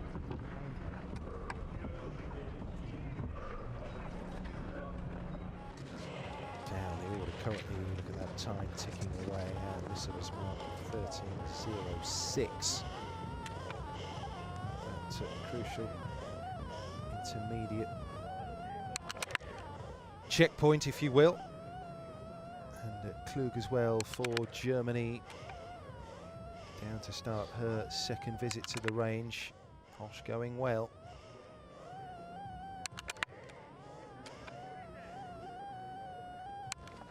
Hosch with a clean second visit. So Klug looks to emulate that. Hosch then with 9 out of 10.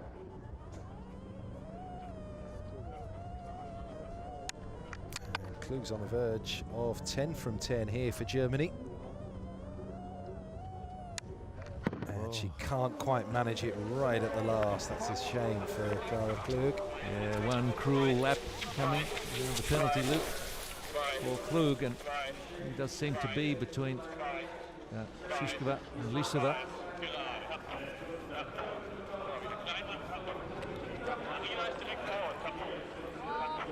So that's Hosch with her guide Florian Schillinger. We've got a bronze in this very event in the World Champs in 2015. Vivian Hosch. Huge chasm that the Shishkova has to cross. That is 33.9 seconds. Big lead now for Lidziya. 34 seconds over Shishkova. Won't surprise too many who know the sport. With Michalina Lidziya so strong over a number of years now. Yeah, it looks like she's going to be coming in for yet another top spot on the podium, yet another gold medal. Michalina Lidziya. Anything can happen, as we saw in the earlier portion of this race. A couple of tumbles, a couple of collisions, 1 wrong move, and life can be made very, very difficult indeed. But it's looking good currently for Michalina Lidziya. You're watching Oksana Shishkova, who wears bib 107 for Ukraine. Her guide is Vitaly Kazakov. 3 bronze medals in Sochi for Shishkova.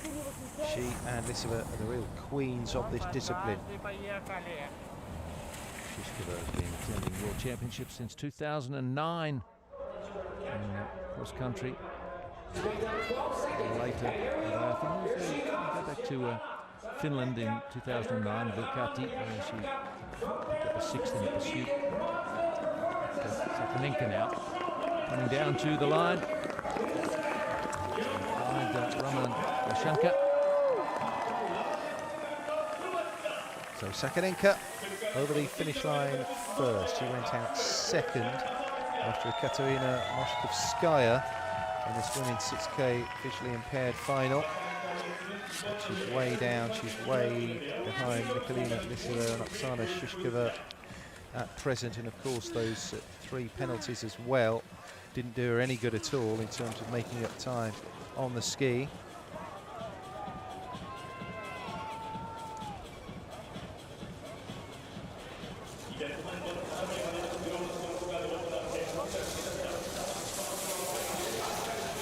Vivian Hosch. Oh, nearly a tumble. Guide asking for a bit more effort from her as they get closer to the finish. Once again, this is going to be your winner today by no. Coming down to the line. Going to be another very good time for Nikolina Lidziya.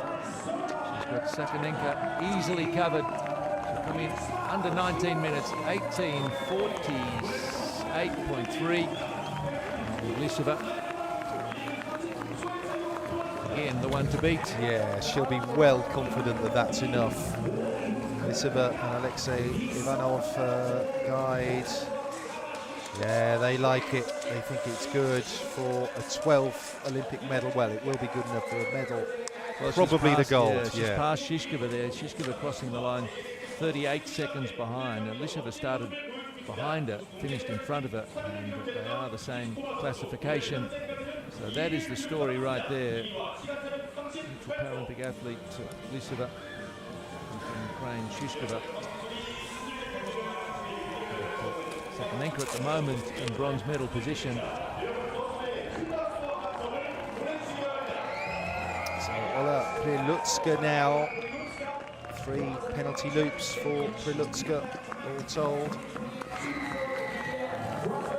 Coming in the shade of Oksana Shishkova. Probably 2.5 minutes behind our leader. That's Prilutska coming in for a finish.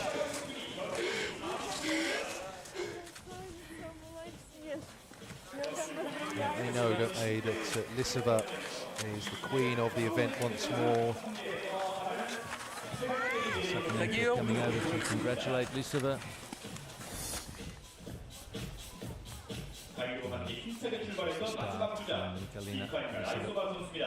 소집 동계 패럴림픽 금메달 2개와 은메달 1개를 획득한 바가 있죠. Sprint gold medalist in cross country.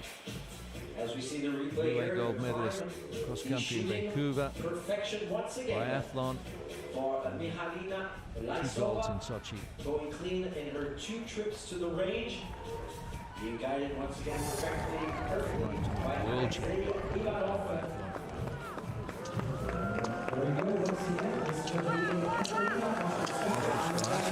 Yes. First out, very late home, over 5.5 minutes behind Lidziya. But still a great effort.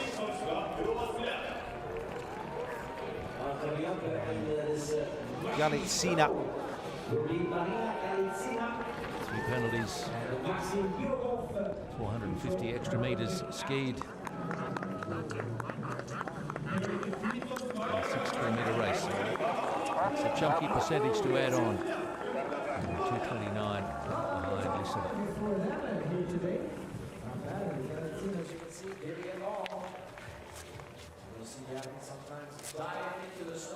Didn't leave too much else out there. Exhausted.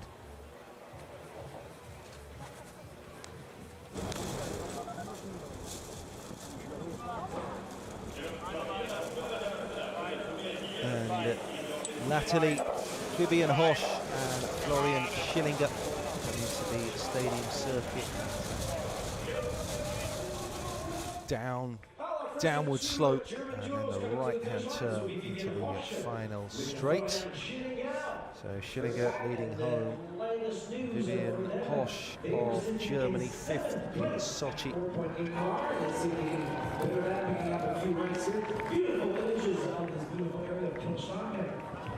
A huge effort to get to the line as early as possible.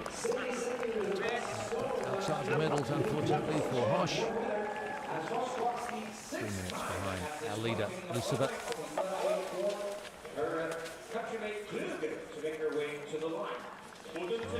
Just have Klug out on the course. Klug and guide Martin Hartl.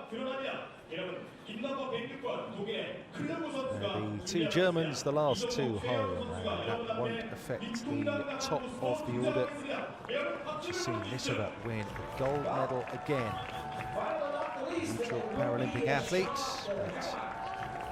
But here comes Clara Klug, clapped over the line.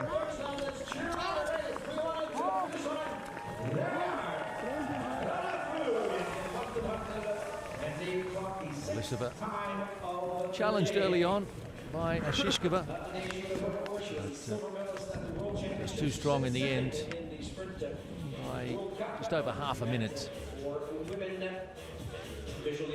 Yeah, commanding result in the end. She always was the favourite coming into this, and it showed us exactly why with that commanding performance, 0 penalties.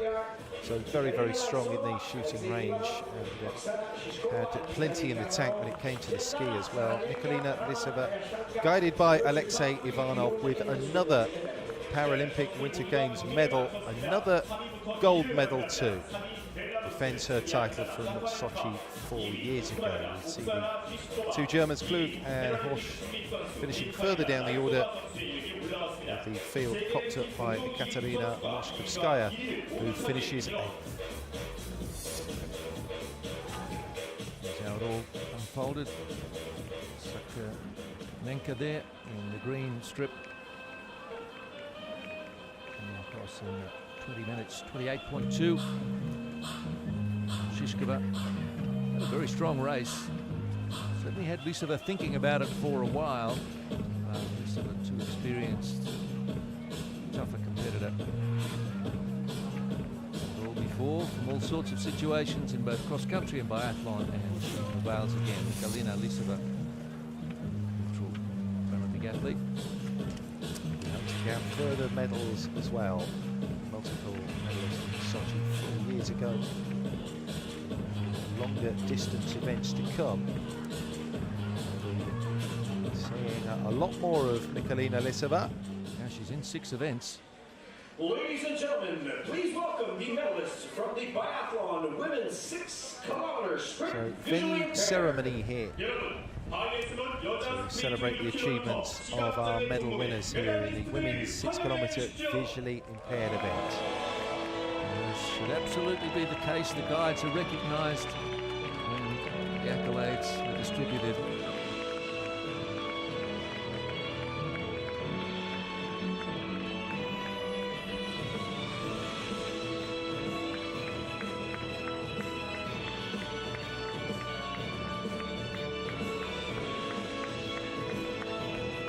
So our bronze medalist, second out, third in the final shake-up, Svetlana Sakonenko and her guide Raman Yashenka for Belarus.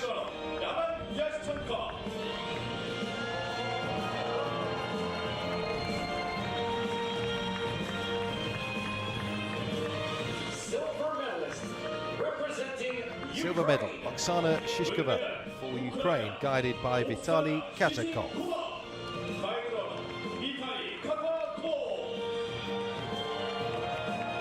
Better than her bronze in this event in Sochi 4 years ago. But the queen of the discipline still reigns supreme. Nikolina Lidziya, another gold medal, her 12th Olympic medal in total. Well done, Nikolina Lidziya and her guide Alexei Ivanov.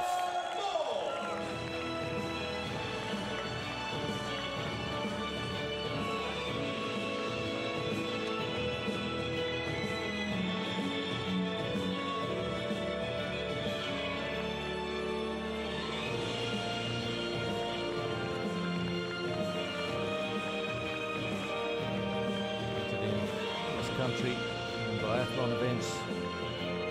She'll have an excess baggage problem by the time she leaves PyeongChang.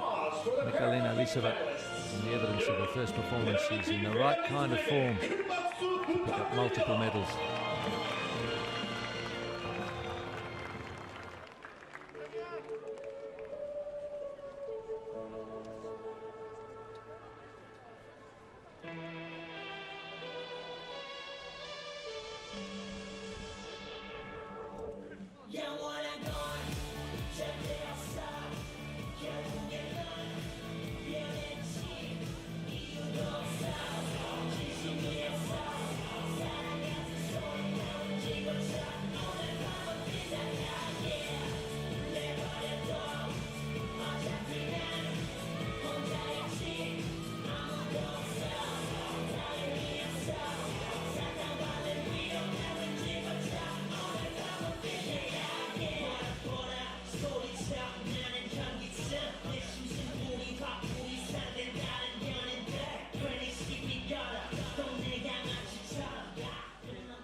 Что, Михалыч, ты в деревне? В деревне?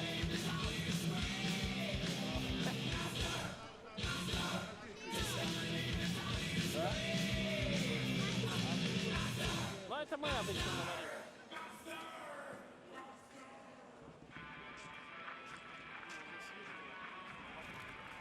А сколько она? Это самое.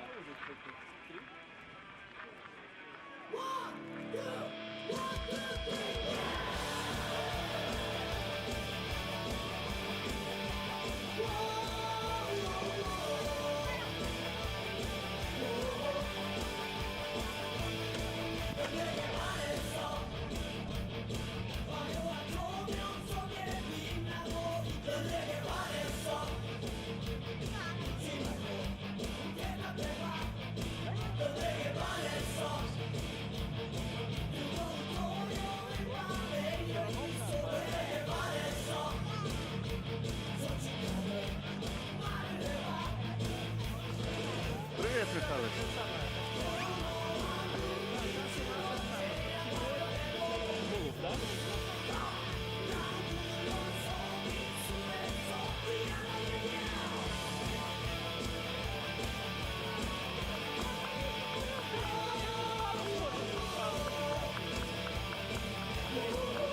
Завтра лыжи покажут.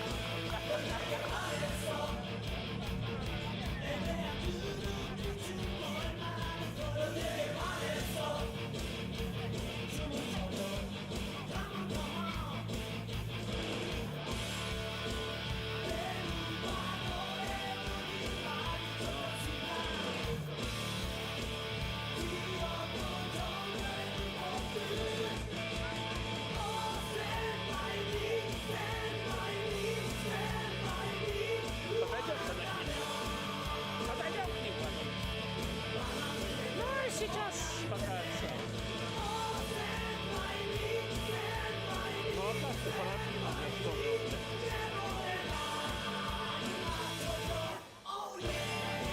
Так они во сколько? Часа 3, наверное, ночью поехали. Кто?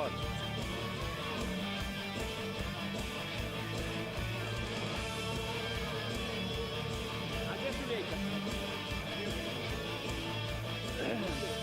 Позови его. А на доме пошел? Нет, ну я пошла там на доме.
Ladies and gentlemen, once again, welcome to the Lidziya Biathlon Center. Beautiful afternoon. Yes, even having to hydrate in this warm end of winter afternoon. You are just about to see our final event of the day. It's going to be the Biathlon men's 7.5K visually impaired. The Lidziya Biathlon Centre has put on its best face for day one of competition. Sun shining. There is a little bit of breeze around. But generally, the athletes have enjoyed a fantastic day of effort and reward for some. Certainly the athletes have put on a great show for the fans who come along today. And we have the men's 7.5K visually impaired biathlon. 17 competitors from 9 different nations involved. Each competitor with a guide in this event. Kazakhstan, Korea, Japan, Poland, Ukraine, France, Sweden, Germany, all here. Look towards the bottom of our field. Our last 4 athletes who've got extremely strong credentials. We've got the defending gold medalist from Sochi involved, Vitaly Litvinenko, Vasily Shapsaboy, third in Sochi as well. We've got Kovalevsky, who was a silver medalist at a longer distance, but here is the field. Jonathan's guide, Anton Zdanovic, Troy Boga, Republic of Korea, and his guide Kim Kyung-woo, Takamura of Japan, Barbowski of Poland, Makotkin of Ukraine, Wow, France, Olive Belarus, Moden of Sweden, extremely strong cross-country skier Moden, Messenger of Germany, Kazakh Ukraine, Chalençon France, Svako of Ukraine, and Osetinsky as well, and Belarus, Shapsaboy, and then the last 3 athletes, all from Ukraine, all with very strong chances today. Litvinenko, Kovalevsky, and Utkin.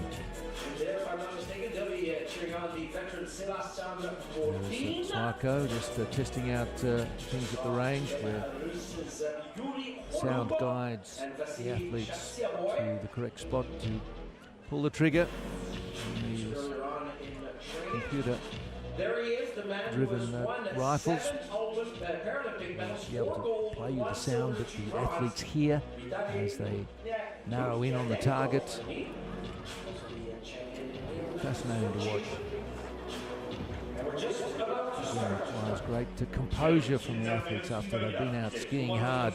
3 laps of 2.5 kilometres, 2 visits to the range. Just about 10 seconds away from the start. We'll be going away in 30-second intervals. And the first of our athletes to get up out of the starting blocks, Kairat Kanafin of Kazakhstan, guided by Anton Zdanovic. And as mentioned just then, the athletes from Eastern European nations tend to dominate this event. Ukraine, and we have 7 athletes in the field. 5 of the last 6 athletes to go out of the blocks. Vasily Shapsaboy is the exception to that. Next to go, Choi Bogay from the host nation. Choi had the great honour of carrying the Olympic flame one of its last moments before the cauldron was lit. So Choi is on his way. He'll be followed by Kazuto Takamura and his guide Yuhei Fujita. You see Choi disappear up the hill. There's a bit of a lift, the first part of the course as we go out of the stadium section, part of this biathlon course at PyeongChang 2018 at the Alpenzia facility, high up in the mountains, sun-kissed still. It's been a marvellous morning. Decent temperatures, certainly a lot more pleasant than we had a couple of weeks ago in the Winter Games, when the temperature rocketed the wrong way. Piotr Grabowski, Poland, 4th out, guided by Jakub Twardowski. Piotr was 9th at the Worlds last year in the 15K. Great distance will suit him. Jakub Twardowski, his guide, 125. Next to go, our first Ukrainian, Alexander Makotkin. Denis Nikulin on guide duties for Alexander. A lot of these athletes with quite a busy program across the duration of the games, 5 and 6 events, and as they ski cross country and biathlon.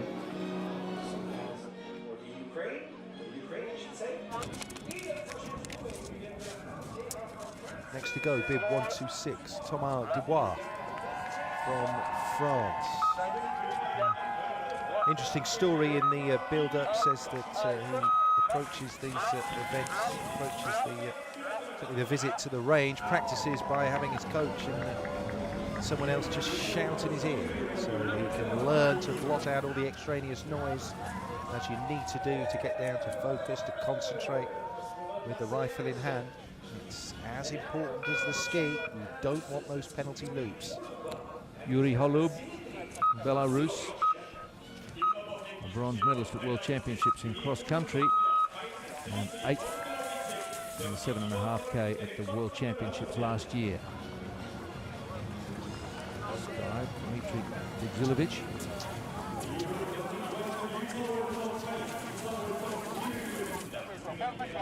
For Sweden, Sebastian Modin, guided by Johannes Andersson, next to go.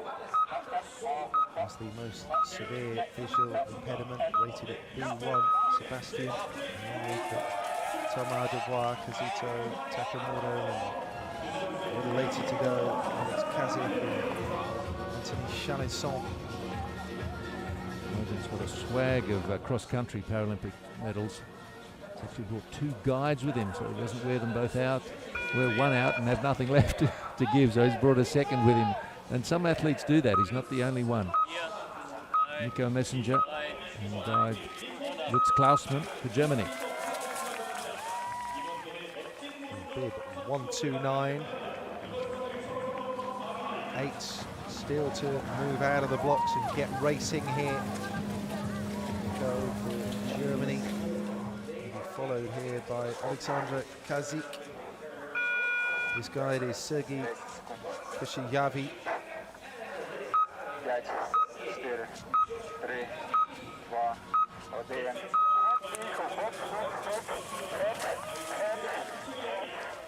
So visual impairments classified as B1 to B3 are in this race. Athletes with a B1 classification have a very low visual acuity and or no light perception. Next to go from France, Anthony Chalençon and guide Simon Valverde. Chalençon, formerly an alpine skier, Paralympic events in Vancouver, giant slalom and slalom. 6 athletes still to get going in this men's 7.5 kilometre visually impaired race. 5 of them are Ukrainian. And there's a tumble there for Anthony Chalençon, and he just has to reset, rediscover his balance. Dmitry Siarko goes next, guided by Vasil Potapenko.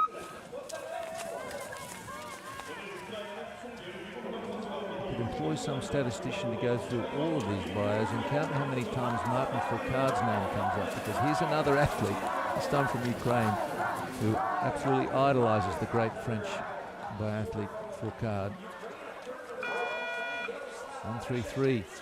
Yaroslav Reshetinsky of Ukraine. Nazar Stefarak is the guide.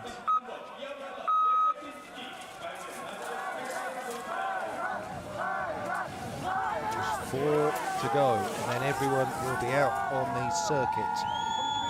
Next will be the bronze medalist from Sochi 4 years ago from Belarus, a very strong nation in terms of Paralympic biathlon. Vasily Shapsyaboy with a B2 classification. He came in behind Nikolai Palukin and Vitaly Lukyanenko 4 years ago in the mountains high above Sochi. Want to upgrade here. A definite medal contender again. Shapsyaboy won a gold medal in paracycling in 2004 in Athens. He's a really versatile athlete. Now then, one of the main men, Vitaly Lukyanenko, Olympic champion from Sochi 4 years ago.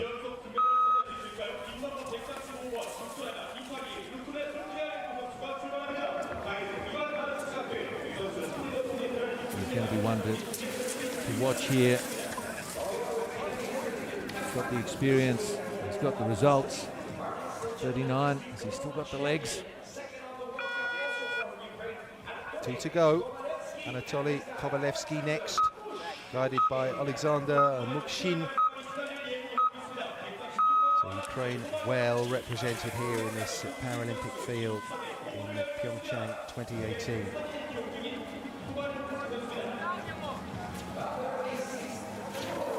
And clears the way for Yuri Utkin and guide Ruslan Perakoda.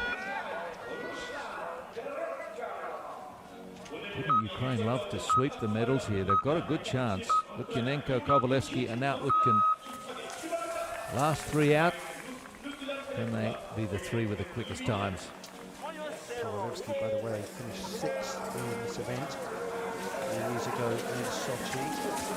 We're looking at Yuri Utkin, and they're all out on the snow. A couple of athletes have already been into the range. 2 misses for Karat Kanafin of Kazakhstan, but Korea's Choi Bo-gwe shot clear.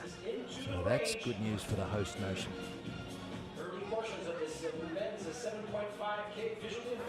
Those first 2 athletes out, Kanafin and Choi, with Kazuto Takamura not far behind, but now it's Piotr Gabowski of Poland.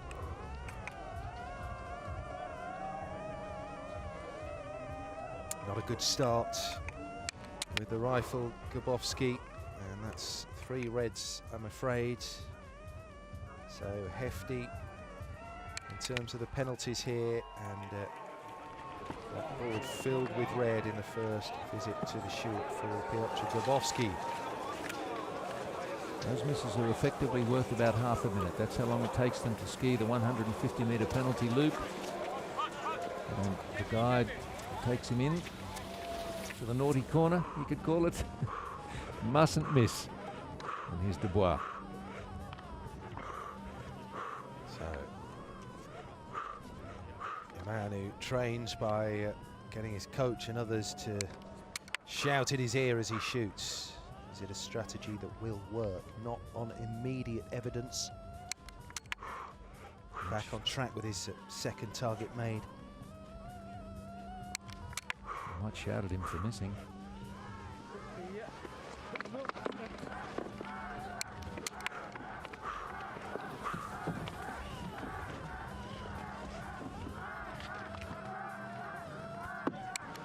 And 3 scratch targets straight away for Thomas Dubois. Desperately disappointing, and that undermines your chances straight away. Sebastian Modin of Sweden.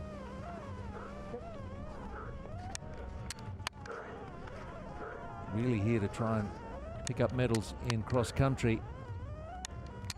And shooting perhaps is the aspect that lets him down, would seem to be the case.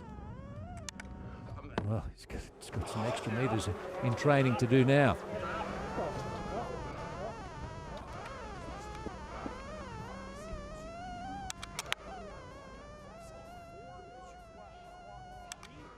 Messiger showing them how to do it.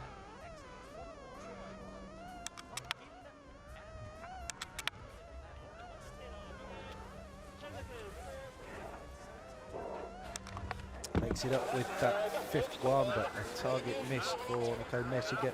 So he'll have to head into the penalty loop. Guided in there by Lutz Klausmann. I sometimes think we should never speak at those moments because the commentators always get blamed when he's like, can he do it? And of course, they let you down. They come with, if we never say anything at those moments, we can't get blamed. But it's too inviting, isn't it?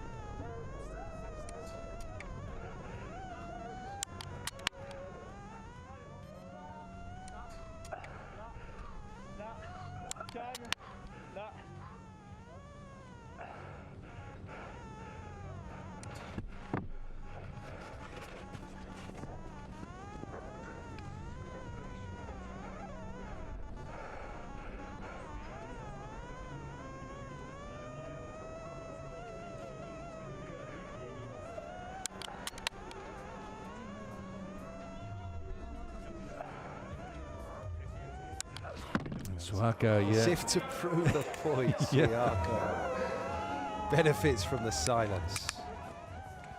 A sweep of the first visit to the range. Breshetinsky, 4 out of 5, respectable, but to medal, try and get the lot. Down heavily goes Choi Bo-gue, and the snow is really chopping up. Easy to catch an edge in those tracks. That's why that communication between guide and athlete is so crucial. Just an indication of what line to take and how to take the corner. I think there are aspects of the course where there's not much the guide can do. Look at what Choi was negotiating there. They bring down plenty of skiers. Very tough. A disappointing first visit to the range, by the way, for Hrafeyeva. 3 misses in there for the bronze medalist at the Paralympics 4 years ago.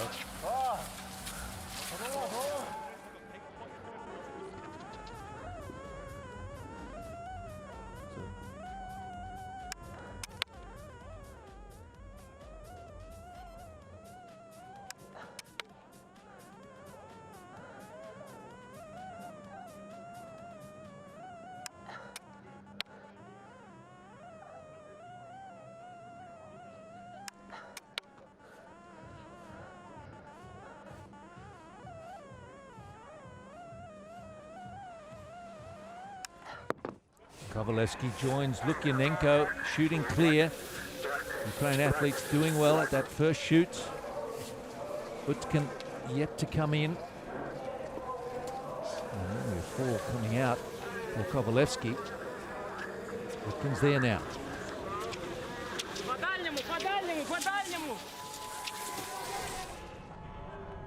2 misses early.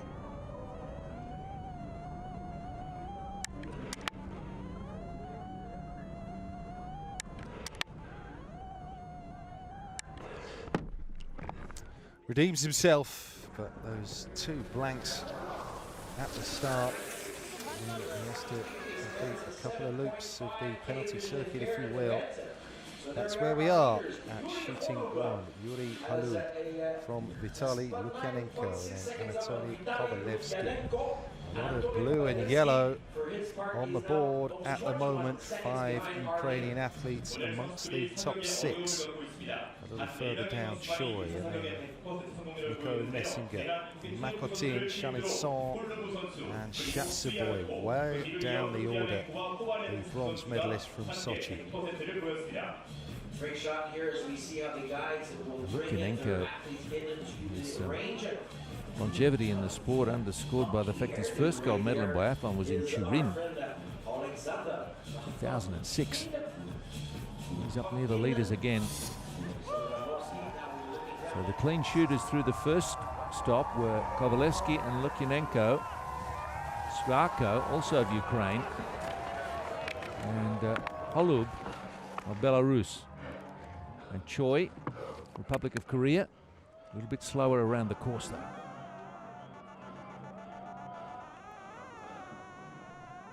Consolidation of the position is the order of the day here for Holub. He continues his good shooting.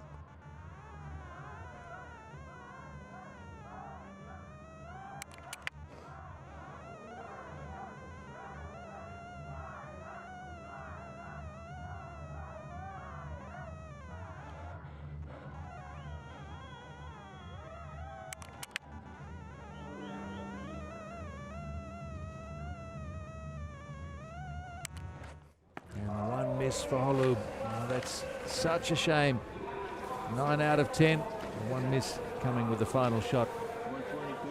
7.5K races are just too short to make up a lot of time out in the skiing legs. So Holub and his guide Dmitry Budzilovic. The penalty We have a race now. Holub for the one and only time. going strong here. They want to limit the damages.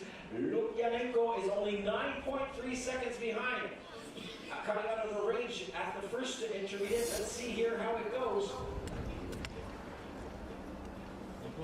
Still looks good for Ukraine with Kovalevsky and Lukyanenko well placed, and Suyako as well.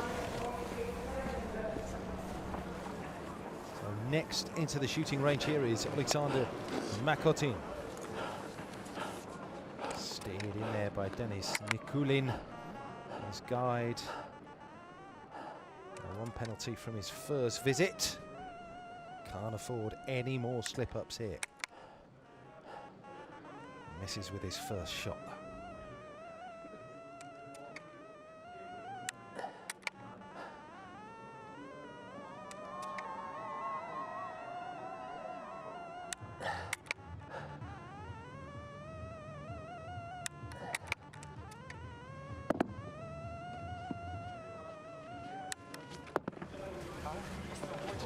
Pair of misses. That may well have done for Makotin's chances here. Holub still our leader. It's interesting for us sitting here and listening to everything that's going on in the range there. You just want the athlete to find the right high pitch so that he can breathe again. You're holding your breath with them, hoping that they're able to pull the trigger successfully sooner rather than later, because you know how much they're hurting. They're giving everything out on the course. Cross-country skiing and biathlon, one of the toughest aerobically of all the sports, because the arms and legs, all the major muscles are working so hard. They require so much oxygen. 1-3-2.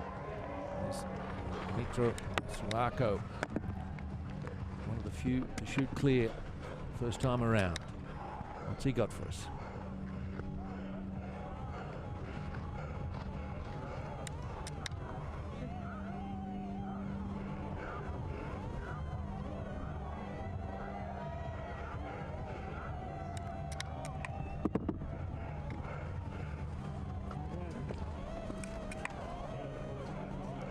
Messenger in as well. Suyako just can't find it at the moment.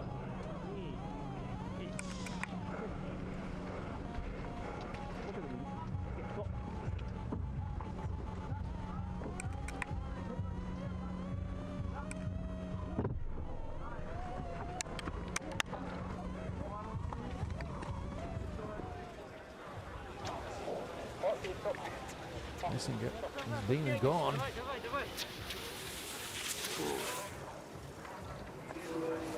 Suyako having a very slow time of it.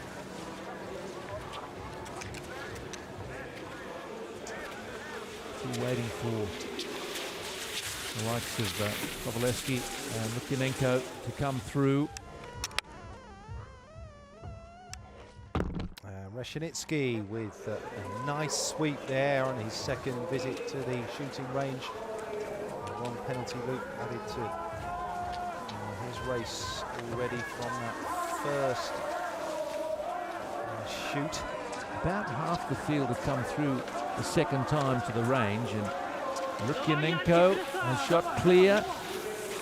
Shatinsky, as we just saw, and also Messenger.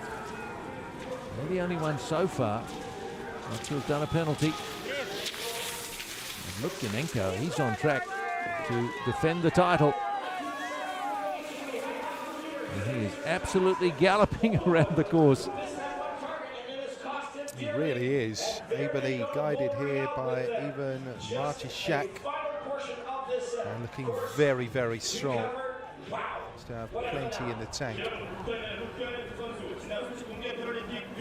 Lukyanenko has surged to the lead. He's got 19 seconds now on Holub.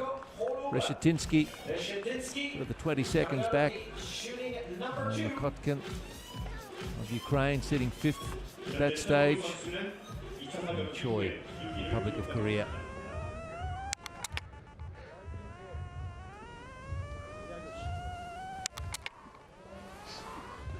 Shapshaboy had 3 misses at the first stop, and it's just not there for him today.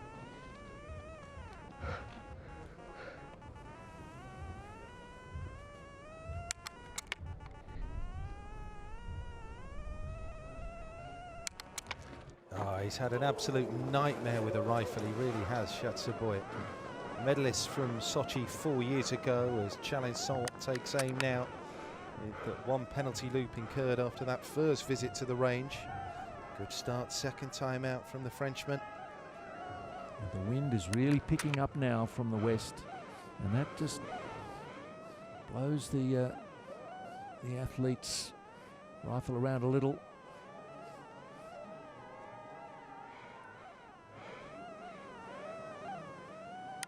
Very difficult to hold steady.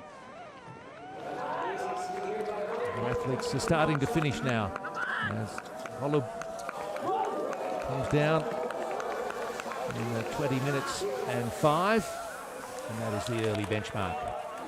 And a big hug for his guide, Dmitry Budzilovic. Pretty good effort, only one target missed. Yeah, certainly fared better than his compatriot here. He might have been more fancied, shall we say, Vasily Hrafeyeva. So Holub is our leader. Cotton some 3.5 minutes behind Holub. That's a bit of a battle for him today. Only missed 2 targets. Kotkin really having to dig in here. And when it starts to hurt. Up ahead, Choi.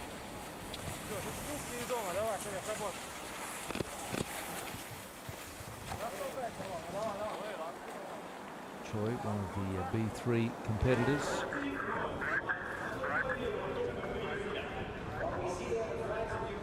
A nice mix of flags in amongst the tribunes up in the mountains. It's the blue and yellow of Ukraine that may well be flying high. I mentioned it a little earlier. There's the potential for a clean sweep here for Ukraine of these medals in the men's 7.5 kilometre visually impaired. Although it's Holub for Belarus who has top spot provisionally, the clubhouse leader, but that's certainly going to change. Very tricky when pairs of athletes start to catch up to each other in this type of event. The guides really start to earn their keep negotiating through the field like this. The athletes totally dependent on the experience and wisdom of the guide, trying to find a path through slower skiers. If that's indeed what you're doing. Messinga in there in 1:29. Lukyanenko sweeping past him as we speak. Vitaly Lukyanenko of Ukraine looking very, very good indeed. It's almost his to lose, isn't it now? He's shot so well, skied so quickly. The top competitors, he's 10 out of 10. Now just watch the top bottom right, Holub's 20.05. So here comes Makotin and Choi as well. So yeah, nothing to trouble the top spot just yet. But the more finishes we get, the more exciting this will become. Still Vitaly Lukyanenko, who sense in complete control of this. He's the only one to have shot 10 out of 10. He's a fast skier. He's the defending champion. And it looks like second goal for him in this event. Has to stay upright. So we're starting to finish in a hurry now. Reshetinsky coming down, 20.05 to beat. He's not going to manage that, so Holub will stay where he is, but there's a raft of skiers coming in. Challenge his time. Yeah, certainly Makotkin's going to be bumped down as Reshetinsky, 28.7 behind Holub, comes in, and Lukyanenko, again to the tune of just over 14 seconds, storms into the lead. 19.51 for Vitaly Lukyanenko.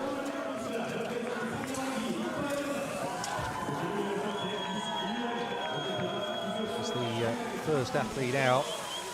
Direct Kanafin of Kazakhstan. There's 5 penalties, finishes way down There you have a Ukraine gold medal. Lukyanenko is finished. He is in control with that 1951. Tviarko we saw take a long time over his second the set of shooting. Comes in just over 2 minutes behind. Out of the medals there, the Ukrainian. So into fourth position, Tviarko. One or two mistakes at the range. That's all it takes to completely change the outcome for you. Grabowski steering in very close to his guy, Jakub Svedowski, over the line here for Poland. A long way off the pace. Here comes Kovalevsky, looking for third position, and has got it. Almost 40 seconds behind Lukyanenko, but that's shaping up as a good day again for Ukraine. Holden coming down to the line. In sixth position, 2:08 behind Lukyanenko. We've got 4 or 5 out there. Lukyanenko will be starting to think that he's probably done it. Well, being careful to be, I suppose, a little bit muted in his celebration, but you can see the quiet confidence there, the anticipation of the celebration of another gold medal at the Winter Paralympic Games after Sochi in 2014 for Vitaly Lukyanenko of Ukraine. We always knew the Ukrainians were going to be very, very strong in this discipline, and so it's proved. Tviarko coming over to offer his congratulations. Kazik also of Ukraine. He's going to slip out beyond fifth. 59 might not beat that either. He doesn't. Looking to come in, and Vasily Shapshaboy, who's been a little underwhelming in this particular Olympic final after his medal performance in Sochi. Thomas Dubois as well. So still Lukyanenko. Big advantage. Nobody's been able to get near him really.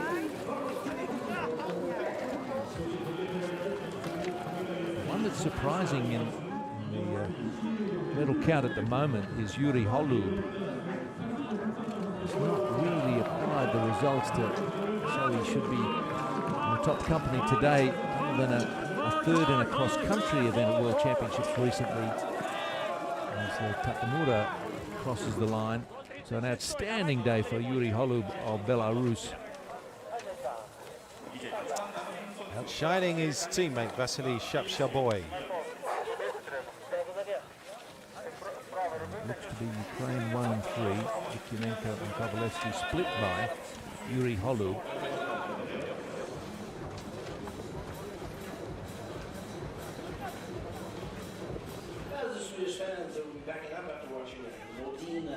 Very interesting race, and another near perfect performance from Vitaly Lukyanenko, who just keeps churning them out.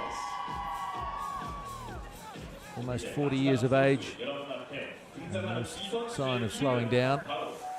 This is the tricky part of the track. Well, talked him into it almost. 1-3-1. And Chalençon, those grooves, those tracks, and the softening snow, very difficult to negotiate safely. And you're not able to see exactly where they are. Trying to steer you away from the trouble. But he's not the first to fall there.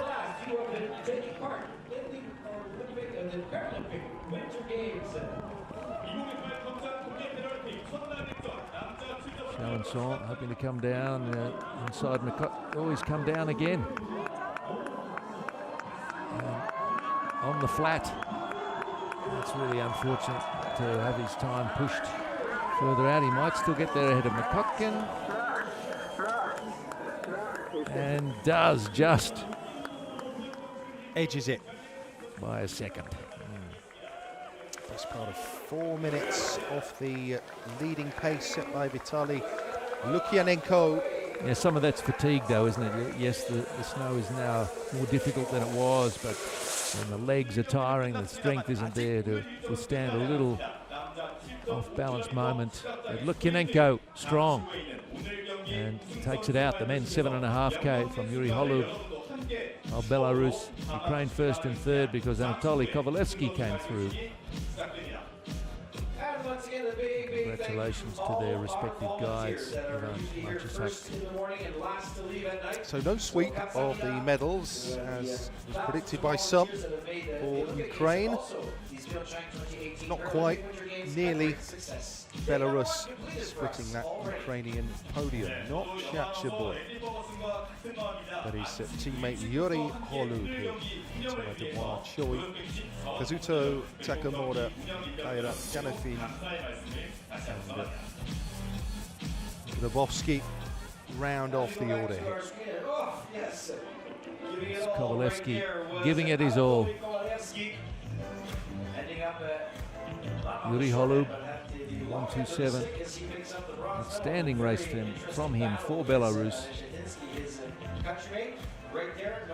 It was about Vitaly Lukyanenko in the end. Paralympic athlete with 8 medals, 5 gold, 1 silver, 2 bronze, and he picks up that new gold here today.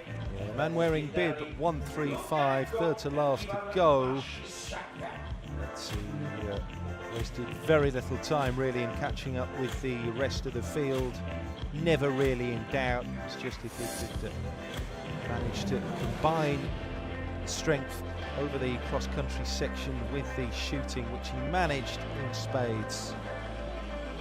And a terrific gold medal for Ukraine. Vitaly Lukyanenko again here in the men's 7.5K visually impaired at the Winter Paralympic Games. Sochi and now PyeongChang, another gold medal. Lukyanenko, carefully chosen program. I think he's only racing 4 times.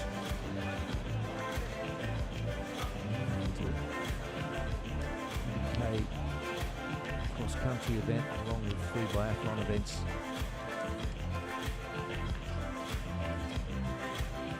Everyone well rugged up. Gloves not absolutely required. The sun's been with us all day. This has some great competition across the shorter distances. Great competition, some great fashion on show as well, I have to say. Flags proudly worn. Kazakhstan here today. Poland, Sweden, Belarus, Germany.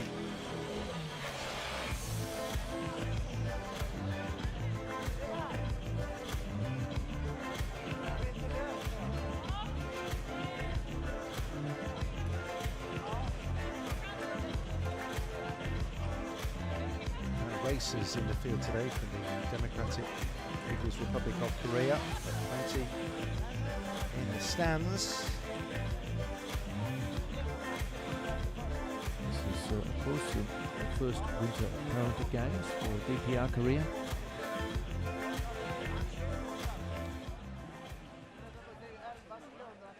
Won't be long before we have the recognition ceremony. Please welcome the medalist from the Biathlon men's 7.5K sprint, visually impaired. Medals to be presented at a later date. A moment for the medal winners are 1, 2 and 3 to be presented to the audience inside the venue here at the Alpenzia Biathlon Centre. To just savour the moment. Why not?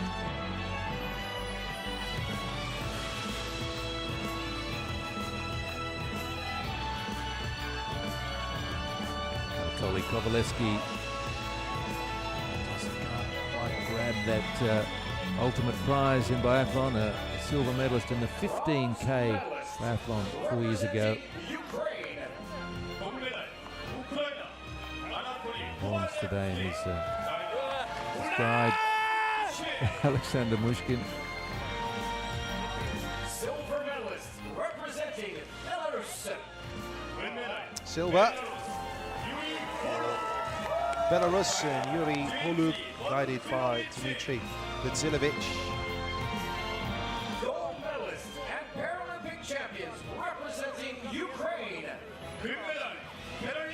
So we have to start talking about Vitaly Lukyanenko in the very upper echelon of Paralympic sports.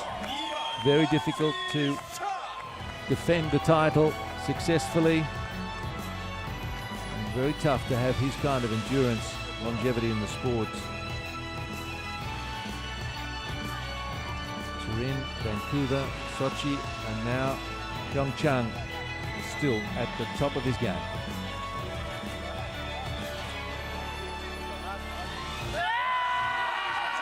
Please, your applause for the Paralympic medalists.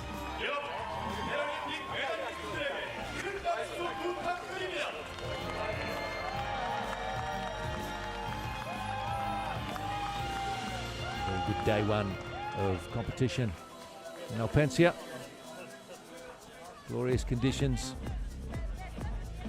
Athletes being allowed to show us their best. And it looked like they enjoyed it. Congratulations to all our volunteers, the way they've prepared the venue. They've made it possible as well. Hope you've enjoyed it. There's so much more of it to come at the Alpensia Biathlon Centre.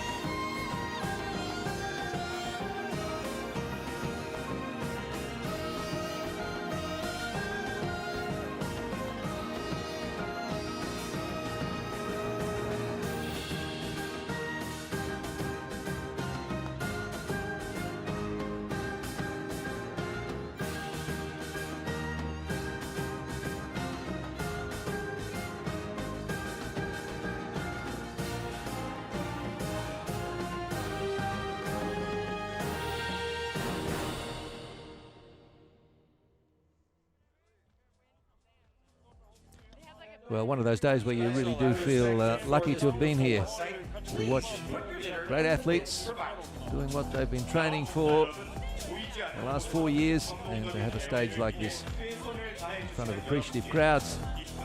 It's been a lot of fun, and these biathlon events, so much to watch. The events change so quickly depending on what happens at the range, and it's just loaded with drama, intrigue and unpredictable outcomes. Great to watch. Plenty more to come as well. More where that came from, I suppose, is the motto. The shorter distance races completed here at the Alpensia Biathlon Centre. We'll be seeing these men and women a lot more in further biathlon events and cross-country also for these PyeongChang 2018 Paralympic Winter Games are concluded. 홍보대사 김연아입니다. 대회 성공을 위해 지금도 경기장 안과 밖에서 최선을 다해주시는 여러분의 모습에 큰